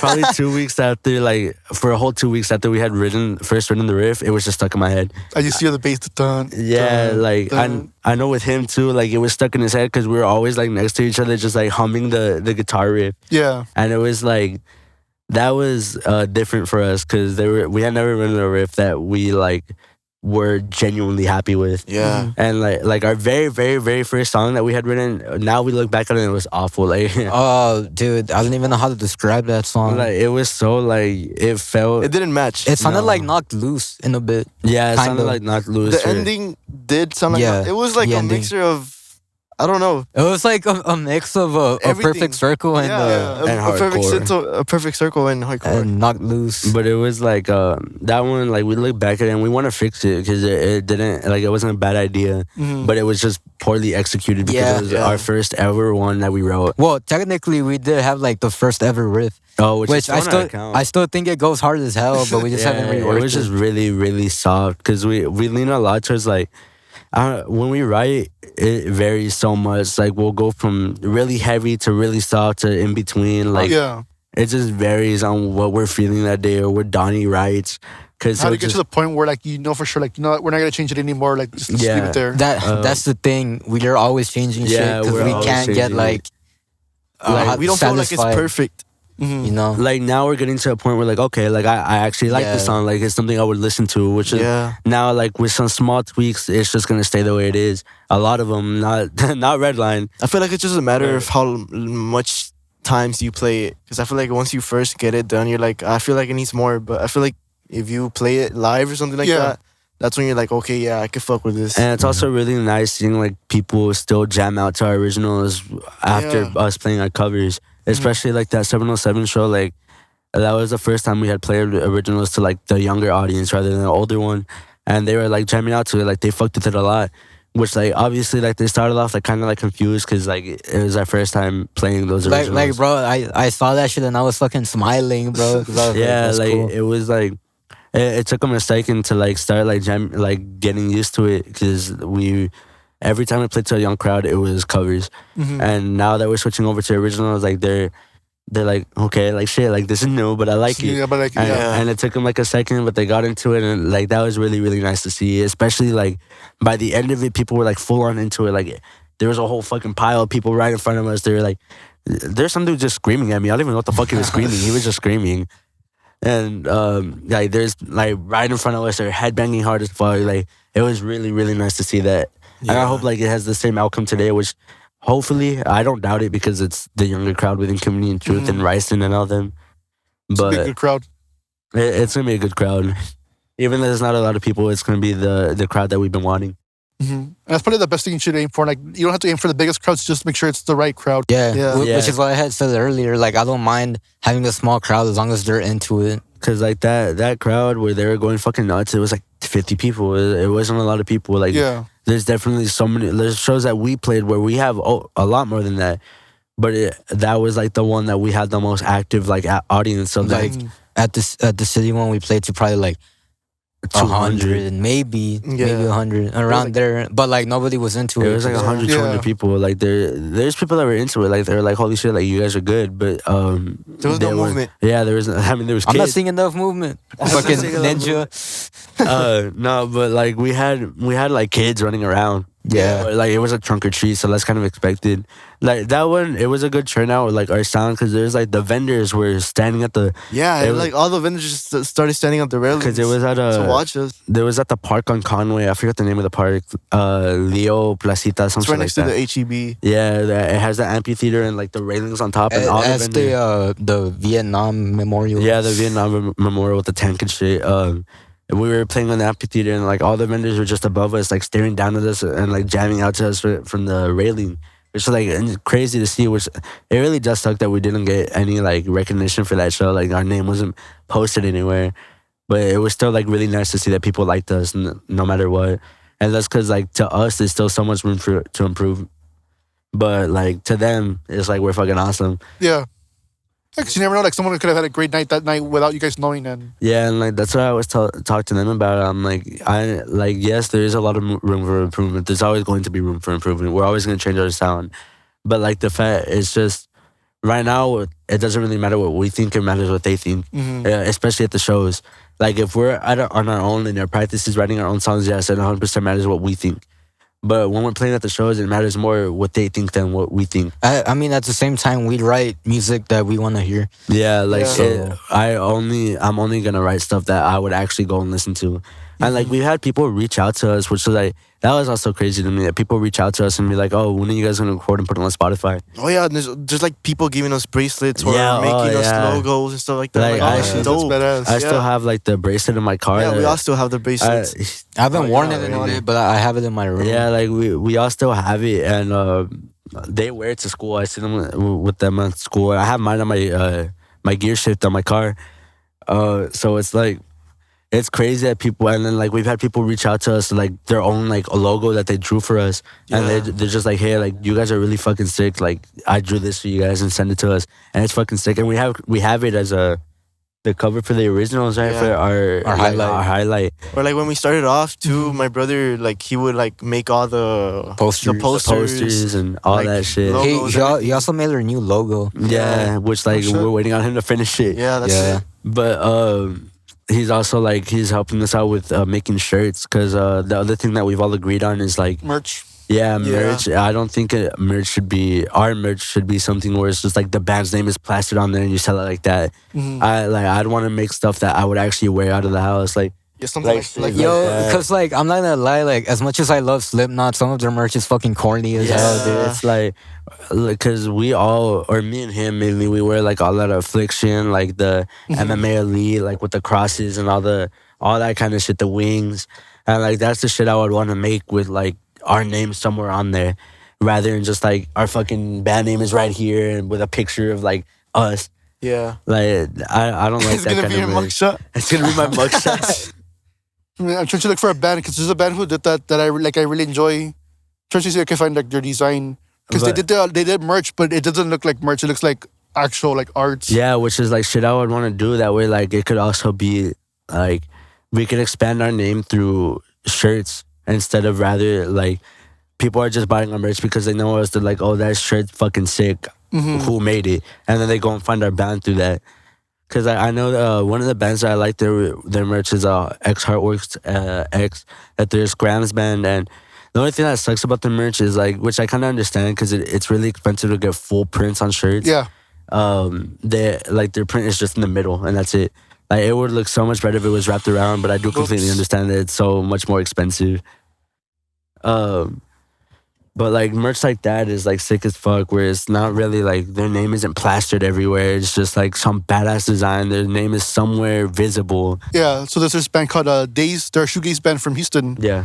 This is like their shirt. It's just the design, not with their name on it, and it looks really badass. Oh yeah, Yes. Days. They were actually supposed to play with us. Yeah. It's just that's the shirt design, and it doesn't look like band merch. It looks like something you It's would like a wear shirt. out. Yeah, like it was- Spencer's Hot Topic. Which is like Exactly. exactly what we would want to make because it's Yeah. like our merch. I would want to wear it out. Like it's not something I would make and be like, damn, we can make only money for off a of this. show. Like I wouldn't just want to wear it only for a show. Yeah, I wouldn't like, I wouldn't want to be like, oh, like this shit's like it'll make us money. Like Yeah. I don't want to be like, holy shit, I want to put this in my closet. And sometimes you should just have your band name just to like for brand recognition. Just to- Yeah, like just somewhere on the back or something in like some badass font. But like I mainly just want to make something. I know they've also agreed make something that we would actually wear one out of the house. And like once we finish our design, like he wants to get it in a hoodie, I want to get it in a polo. He wants to get it like zip up. a zip up. Like we're all gonna get our own little like thing. That And way- I know Donnie's gonna get on a beanie. Yeah, Oh, Don's for probably sure. gonna get a beanie. Like that way we could actually wear our own stuff out of the house and Yeah. like. Cause like he even has his MMA lead up there, like Yeah, I drying have and all his my DC stuff and drying. shit. Badass. So it's like we all wear that kind of shit. Or like I wear mainly like skater shit. Like I'm wearing the Independent. Like I have the Thrasher hoodies at home and shit. And I also wear the same shit he does with the Affliction and MMA Elite. So it's like we base a lot of our stuff off those designs. And even our logo has like the cross with the wings on it. Yeah. Which like it. Oh my god, our fucking original logo, dude. Yeah, the original logo Jesus was awful. Christ. It was not good. It was like a star with like a knife. It was literally like the person that made it. They didn't tell us that they stole that eye from the fucking Ohms album cover from Oh, no. Deftones. So it was like that was an issue.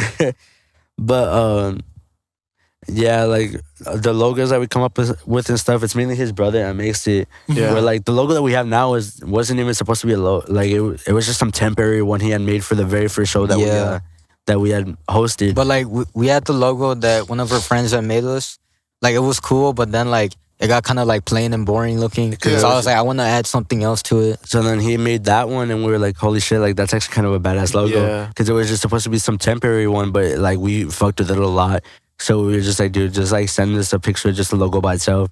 And it's funny because if you really look at it, you see I used like it had a whole background, but You just cropped it yeah, out. no, I had to use remove.bg. Oh my Oh, no. fucking god. And you can see like some of the parts didn't get removed, and you see like lines and shit, but like it doesn't ruin it. It's only if you look at it closely. Yeah, and it kind of looks like a part of the logo, honestly. Yeah. But that's why we're waiting for him to finish it up. That we're gonna use like the logo without the background remove background. But yeah, no, honestly, it's crazy that we've gotten as far as we have. And I hope you guys continue to like get bigger and keep working at it. Thank you. Appreciate that. Thank you. But yeah, hopefully we're able to like reach 500, go up to San Antonio, build our name up even more, because we definitely want to make a career out of it. Like it's not even just like, oh, like we want the money. It's like we love doing it, like playing in front of people, making people happy and go crazy. Like that's something that we've always loved. So like now that this is happening like real time, that's fucking nuts. Like none of us can really believe it. Yeah. I can't wait to see what happens like a year down the line to see like where you guys are at. Yeah, I want to see what happens a year down the line. Michael's Yeah. in prison. Federal prison, 5 years. Fucking Michael's in prison. Donnie died Donnie to a fent overdose. Dude. No, but it's like we never would have thought we would have gotten as far as we did. Like I remember there was so many points during summer that we were just gonna quit. Yeah. Like we were just gonna like fuck this. Like let's just focus The on other thing I school. say, just don't quit after you do one EP. Don't Yeah. be Yeah, fans. no. Well, the one thing we've all agreed on is like it's either we do this and we focus on this and make this our career, or we go to college. Like it's either or. Yeah. So it's like because if I go to college, I'm gonna go It's to gonna become hard having everybody together. It Yeah. becomes very Yeah. difficult. because like if I go to college, like I got accepted to like Texas A&M Corpus, which is like 2-3 hours. Which away. is kind of surprising. Yeah, honestly, it kind of is. And like if I end up going to college, like I'm gonna go to as an undergrad for psychology and go to law school after, which like that's So you can bust yourself out or what? yeah. So I can bust myself out.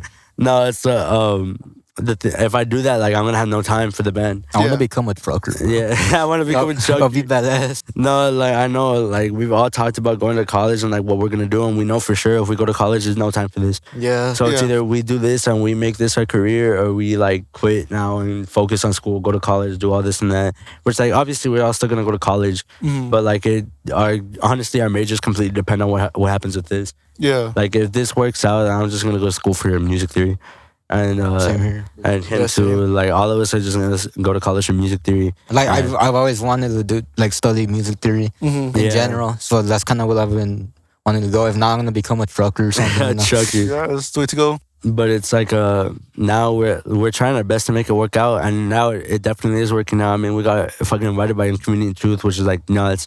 Like I've been watching those guys for so long. It's like insane that Scott reached out. It was already insane that he's been like following us Yeah, since we started. since we started. Pretty much, he's been following us, and like now we're getting invited to shows like to play with them. Which like one thing I've talked about in Necrotic is it's kind of difficult to put us on a bill because the bills here they're hardcore or soft. Yeah. And we don't really fit in either. There's other bands who are having that same issue, and yeah. Yeah, so it's like that's what we're trying to bring bring the idea that mixed bills work. Like that March 16th is insanely mixed. Like it's Shattered Stories, Gumwood, us, and then to like heavy like Necrotic. I mean, that's how actual shows are. Like Sick New Road It's mixed. It's mixed as fuck. Yeah, it's like it goes Glare, from and then it goes to like Slipknot stuff. Bro, fucking what was that? Duster? Dusters on Dusters there. on Yeah, there, like Like that makes zero sense for Yeah, Sick New but World. it matches though. like mixed lineups work a lot. They just need to be like introduced to McAllen again because I know we used to have them a Yeah. lot, especially like when Glare was getting bigger. They were on mixed lineups all the time. Like Yeah, they used to do like a lot of backyard charts shows like at Bummer Shed too. I yeah, remember they that. would play with like Inconvenient Truth and people like that. And so it's like mixed shows work. They just need to be introduced again, and like people need to like see that they can definitely work. And it's like obviously it needs to be done right. Like for us, we're gonna start on the March 16th show. We're gonna start soft and heavy. You could even do it the opposite way: start heavy and soft. Yeah. Like that way, when the energy is dying down, you get some chill ass music just to like vibe to it. Yeah. So it's like we're trying to introduce that idea that that mixed bills can work. That way, not only us but other bands like Gumwood and Shattered Stories and like bands that are genuinely good could get on more bills.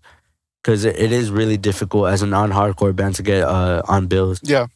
Because like I know Necrotic was getting them so easy, like super easy. They're not hardcore, but they're definitely heavy. They fit in Yeah. there. Yeah. Yeah, they fit in that area. Which I appreciate that they're putting us Yeah. in their shows and stuff. Yeah, and like It's a they've been big very, shout out to Necrotic. Yeah, Yeah, dude. huge shout out, especially Aiden. He's been pushing us so much. Like they're I know they're pretty soon they're gonna announce a break so they can work on the originals. And he was telling me he's just gonna push us as much as possible. Any show that they get offered, they're gonna direct everyone towards us. Which That's like badass. we appreciate that so Yeah. much, especially now that like we're actually doing something with the band rather than just like playing in the shed every other weekend. Yeah. Because we've only been playing shows for like 2-3 months. Like it hasn't been very long. No, I think it was like December. We took our break, right? Yeah, we've probably done less than like 20 shows, honestly. Like we haven't done very many. Like this month is gonna be our biggest for sure. Yeah, like that's because we're only doing 3 shows, and it's probably they're more than likely going to be the biggest we've ever played. Damn. And like even today is probably going to be bigger than a majority of the ones that we played. So like, hopefully, No, I'm pretty sure as well. Yeah, I'm looking at the because lineup. It's like very solid. So because like huge Mankind too. Mankind have been super nice. Like I've been talking to Luna for a while. Yeah, all these people are actually like pretty chill. Yeah, like she's chill as fuck. Like it's funny because we started talking because I was making fun of her for working at Subway. I was making fun of her for working at Subway. Bro, you fucking work at Wendy's. Like, Like I was making fun of her for working at Subway, and we just like started talking like that. And she's so nice, and the rest of Mankind too. Sin, what's the drummer's name? Lane, like Carlos. They're Lane all Staley? super. Lane Staley. They're all super nice guys, and they've been super easy to work with because they're playing that March 16th show. They've been probably the easiest band to work with, and we're trying to bring like hospitality too to like not only the local bands but out of town bands. Like yeah, that's very important. out of my pocket, I'm paying for catering for all the bands, like barbecue from Bootleg, Yeah. which huge shout out to Bootleg. Bootleg. He's the first one that got us the show, but I'm paying for catering from Bootleg for all the bands. That way, like they have a sense of like they belong there rather than just like I'm here to play a show and that's it. Yeah. And like we're trying to make it as like entertaining as possible with them. Like I've been saving a pack of fireworks since 4th of New July? Year's. No, since Oh. New Year's. Since New Year's, I've had a pack of fireworks sitting in my room. And I was like, whichever one of you guys want them, take them. Like you can do whatever you want I with thought you them. meant to like blow them up on the shore or something. Yeah, Like, because I had that's that what they idea want to too. do. I'm like, That's what you want to do. this guy's stealing some ideas. Yeah, like that's what they want to do. They're probably gonna throw some in the mosh pit. yo, that's fucked up. Which like hopefully. Up. I told them as long as you don't hurt anyone, do whatever you want with them. Like I don't really care. I don't think 707 cares either. They're about to burn down 787. No more coffee. No more Like, yeah. The drumstick was at Requiem, bro. Yeah, that shit was crazy. Yo, the art teachers from school, her guitars are in 707. What? The guitars that are on the wall, the design ones, they're hers. Oh, what the fuck? Yeah. What's her name? Ms. Moran. Mordan. Damn, that's crazy. The one that you hate. Yeah, dude, I hate it. Why? She's She pretty would chill. always She's be in my chill. business, bro. Now she's chill, but when I had her, like, I would be on my phone, like, after I finished my assignment or whatever, like, texting someone, and she would just stand over my shoulder and be like, I would just be like, can I help you? Because, like, she would be reading my messages. I would be like, can I help you? And she's like, I don't know, can you? Like I don't care. Tell me to put my phone away, but like don't read my messages. That's weird. Yeah. But yeah, her guitars. When you walk in the door, if you look to the right, That's hers. yeah, Damn, I there's didn't two know that. guitars that are there. The one is orange and the other one is black, I think. And then we've gotten super lucky too, because Gilbert, the sound guy from 707, Oh, yeah. he's a super close family friend with Donnie. The So guitarist. he's been Oh, okay. super like, he's been super lenient with us. So we're also like talking about him like producing. Yeah, Their because songs and he does producing for Heavy Hugs, which is right now probably one of my favorite bands. Like they're so good. They're such a good band. Their music and late night drives are. Yeah, it's they're so vibe. nice. It's like heaven, bro. Especially Kevin. Watching Yourself Sleep. Watching Yourself Sleep is such a good song. But he's been super lenient with us. Like he's the one that I'm paying for the venue, because when the person that I was talking to pay for the venue, she had told me it was like 3 packages. It was like it was like 75, 100, and 150. And I was talking to Gilbert, and he was like, "No, dude, that's not true. Like, Yeah, you I'm like, that's not what I heard. They're like, you just pay 75 for the whole thing." I was like, "Oh shit, okay, thank you." So like, I'm paying him for the venue, and he's super close friends with the owner too. So like, the owner is gonna keep 707 open for us after that, like after hours for that March 16th show, so we can all just eat. Oh shit, that's pretty cool. Like they've been super lenient with us, and thank God we're friends with them. Yeah. And like Gilbert's been lending us his cabs, because like we upgraded amps, but it's still like Donnie plays on a 50 watt. 50 watt katana, Boss Katana Mark II, I think. Yeah. But like actually, It's a pretty good show. It's a pretty good show. It's a pretty good amp. Yeah, it's a pretty good sound system. Yeah, it's a pretty good amp. I mean, like, yeah, the sound system at 707 is badass. yeah, and then like especially like now that we're able to play with Gilbert's orange cabs, it sounds so nice. Yeah. Cause like for lead he has an orange cab, for rhythm he has a line 6, and then for Bass, he has an Ampeg. yeah he has an Ampeg for bass, and he's been letting us borrow it every show that we play at 707. It's the nicest thing. Like it's super nice playing with that sound system. The only thing is, I'm pretty sure the last time we played, my fucking cab was off and I didn't realize. Because I was going back to the videos where I was playing, I could not hear it at all. It was really quiet because I forgot it. No, it was really quiet. I forgot to turn the volume up because I remember Right. I tested it before we started playing and I could hear it. But then in the actual song, I couldn't hear it. Damn. So I just forgot to turn the volume up. That was my fault. And I didn't even realize until like after the show. But he's been super lenient with us. He's even letting us borrow it outside of 707, like that March, the skate park show, March 9th. He said we could go pick it up and stuff. Yeah, we're gonna be able to pick it up and use them, which like thank God, because our equipment is not the best. Yeah, I don't think it's loud enough for that. Yeah, especially for outdoors, because Yeah. outdoors is a lot more difficult to Yeah. plan for.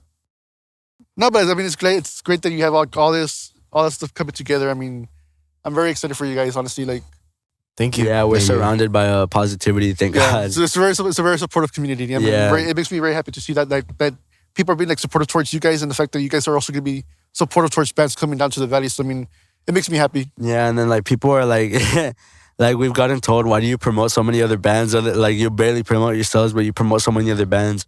But it's like these bands help us out so much. Like Shattered Stories, we were promoting them for so long because Yeah. they make genuinely amazing music and they help us out so much. And, Dude, the singer gave him a strap. yeah, like he Oh, just straight shit. up gave me a Like- strap because I forgot mine, and I thought he was just like letting me borrow it, and then he just left.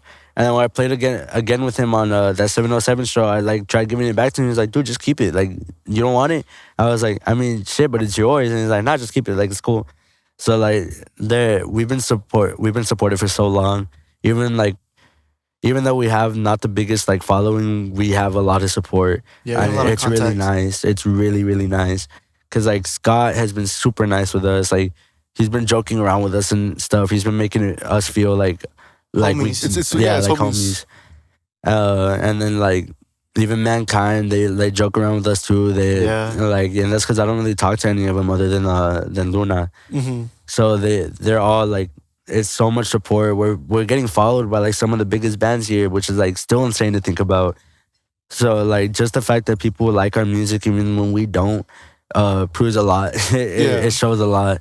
Damn, 520 is Yeah, crazy. it's like Yeah. to wrap it up. I'm like, Yeah, let's start Yeah. wrapping it up. yeah, because I don't want to. Yeah, the time wise, you know, you guys should be careful with that. Yeah.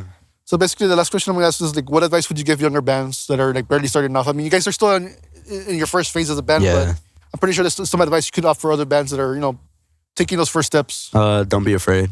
Don't be afraid to do it at all. Ask, like, reach out to people. Don't just like be scared to do it, because then you're not Don't gonna get drop nowhere. out. First. Don't drop out. drop out first. Like show, and also get hyped on stage. Don't steal body wash. Don't Yeah, steal don't body steal wash. body wash. And, Don't and be like also stay away from drugs. Yeah, stay away from drugs. Stay away from drugs. man. No, but I think the biggest piece of advice is don't be afraid. Don't be don't afraid be to start a band. Don't be afraid to learn a new instrument. Don't be afraid to reach Also, out. if Or you're, actually, I would say be afraid, but still do it. It's okay to be like. It's okay to be scared. It's okay to be also scared. if your song sucks ass, just rework it until it sounds good. Yeah, Or it's play okay, it for people at school. it's okay to be scared. It's not okay to back out because you're scared. Yeah, exactly. But thank you for having us, man. We really appreciate it. Same.